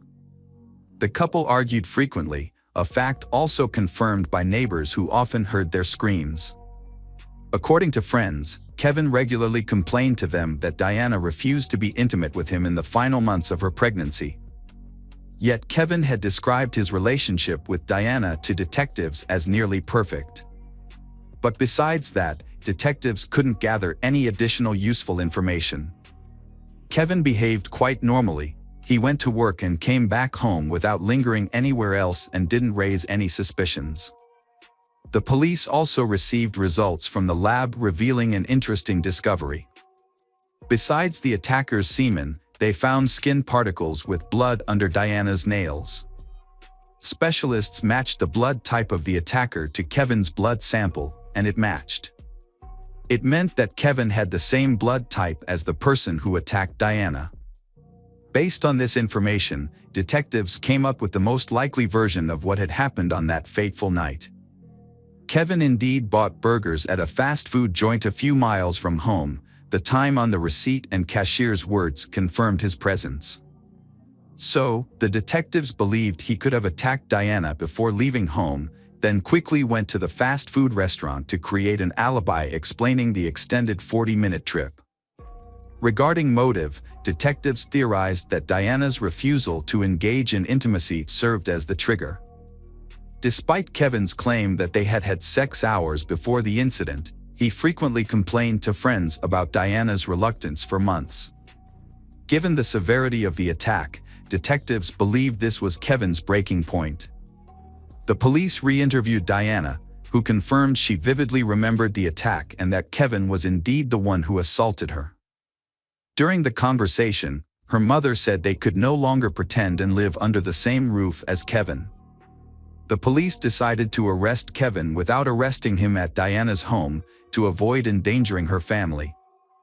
Instead, they arrested him at a store. Despite his arrest, Kevin maintained his innocence, claiming that everything happened exactly as he told them. As the trial proceeded, preparations took nearly 10 months to complete. During this time, Diana's health gradually improved, allowing her to regain her ability to speak, albeit with some difficulty. Diana was examined by multiple doctors, all of whom agreed that her brain had recovered and that she was now a credible witness. In court, Diana positively identified her husband as her attacker that night. However, Kevin's defense team argued that he was innocent, claiming that he was at a fast food restaurant at the time of the incident. Unfortunately for Kevin, Diana's testimony was stronger than his alibi, resulting in a guilty verdict. As a result, in November 1980, Kevin was convicted of murdering his child and assaulting Diana. He was sentenced to 15 years in prison. In the wake of Kevin's possible involvement in the serial killings, the police noticed something interesting. Before Kevin was arrested, there had been 2 more similar cases in their county. But both victims survived. They had not yet been able to identify the attacker, so his identity remained unknown. But after Kevin was arrested, the attack suddenly stopped. Before that, the bedroom wrecker had committed crimes quite frequently, sometimes only a few weeks apart. However, after Kevin was arrested, there were no more similar cases. After the verdict, Diana filed for divorce, and Kevin did not object. Diana then focused on recovering her health, but her progress was slow due to the severity of her injuries. She lost some of her hearing and vision, and she was having difficulty speaking. Meanwhile, Kevin never gave up on his claim of innocence, even after many years had passed. However, life in prison was extremely difficult for him. Fellow inmates often targeted him because he was convicted of murdering a child, which led to him being hospitalized several times. Kevin applied for parole but was denied by the board. He continued to receive 3 more denials in the following years. The main reason for these decisions was Kevin's refusal to plead guilty, which was seen as a lack of remorse. When DNA analysis became a standard tool in forensic science, Kevin requested that his DNA be compared to existing samples. However, his request was denied because he could not afford the analysis. In 1996, the police department reopened the investigation into a series of attacks believed to have been committed by the bedroom basher. During this time, semen samples taken from the victims' bodies were stored in a laboratory. Now, the police had a chance to identify the perpetrator behind all of these crimes. Kevin was still considered the prime suspect, but DNA analysis revealed something surprising. When experts compared the DNA profile, the semen samples matched the DNA of another man, a man named Gerald Parker. Gerald was arrested the same year as Kevin. His crime involved the attack on a 13-year-old girl in Tustin, and he was arrested shortly thereafter. Initially, the police did not link this case to the other series of attacks because of the different attack methods. The bedroom basher typically targeted his victims at night while they were in their apartments, while Parker attacked the girl on the street. He has since served his sentence in prison and is expected to be released in a few days. After police got a DNA match for Gerald in the unsolved cases, they re-examined the Diana attack. Although the crime was considered solved, police still considered Diana's case to be connected to the serial killer cases. They now understood that Kevin was definitely not a serial killer, leaving them with only one question: did he really attack his wife? Gerald was stationed at the same military base as Kevin and owned a dark-colored truck during that time.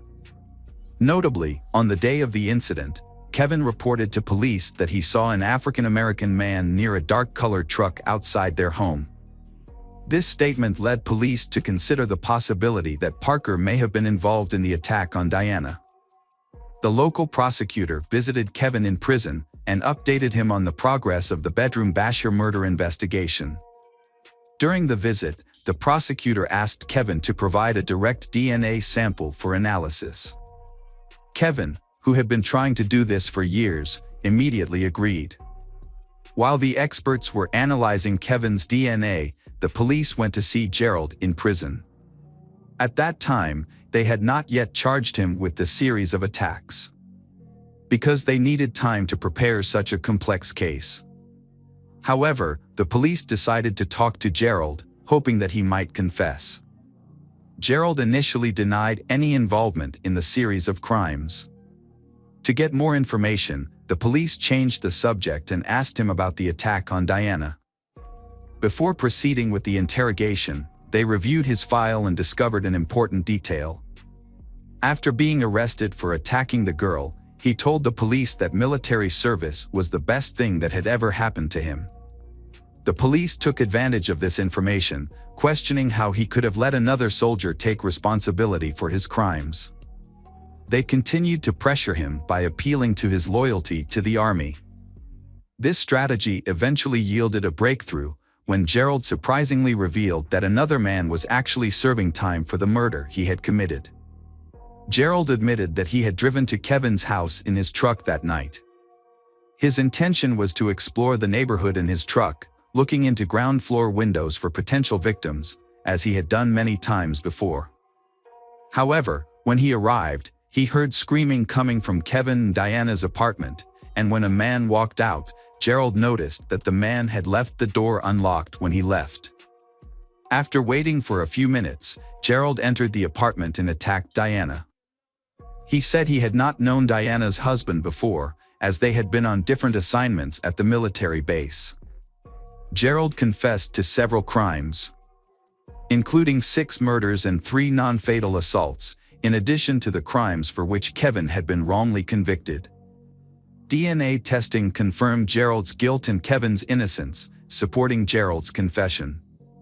The prosecutor promised to overturn his conviction as soon as possible, and a few days later, Kevin was released after 16 years in prison.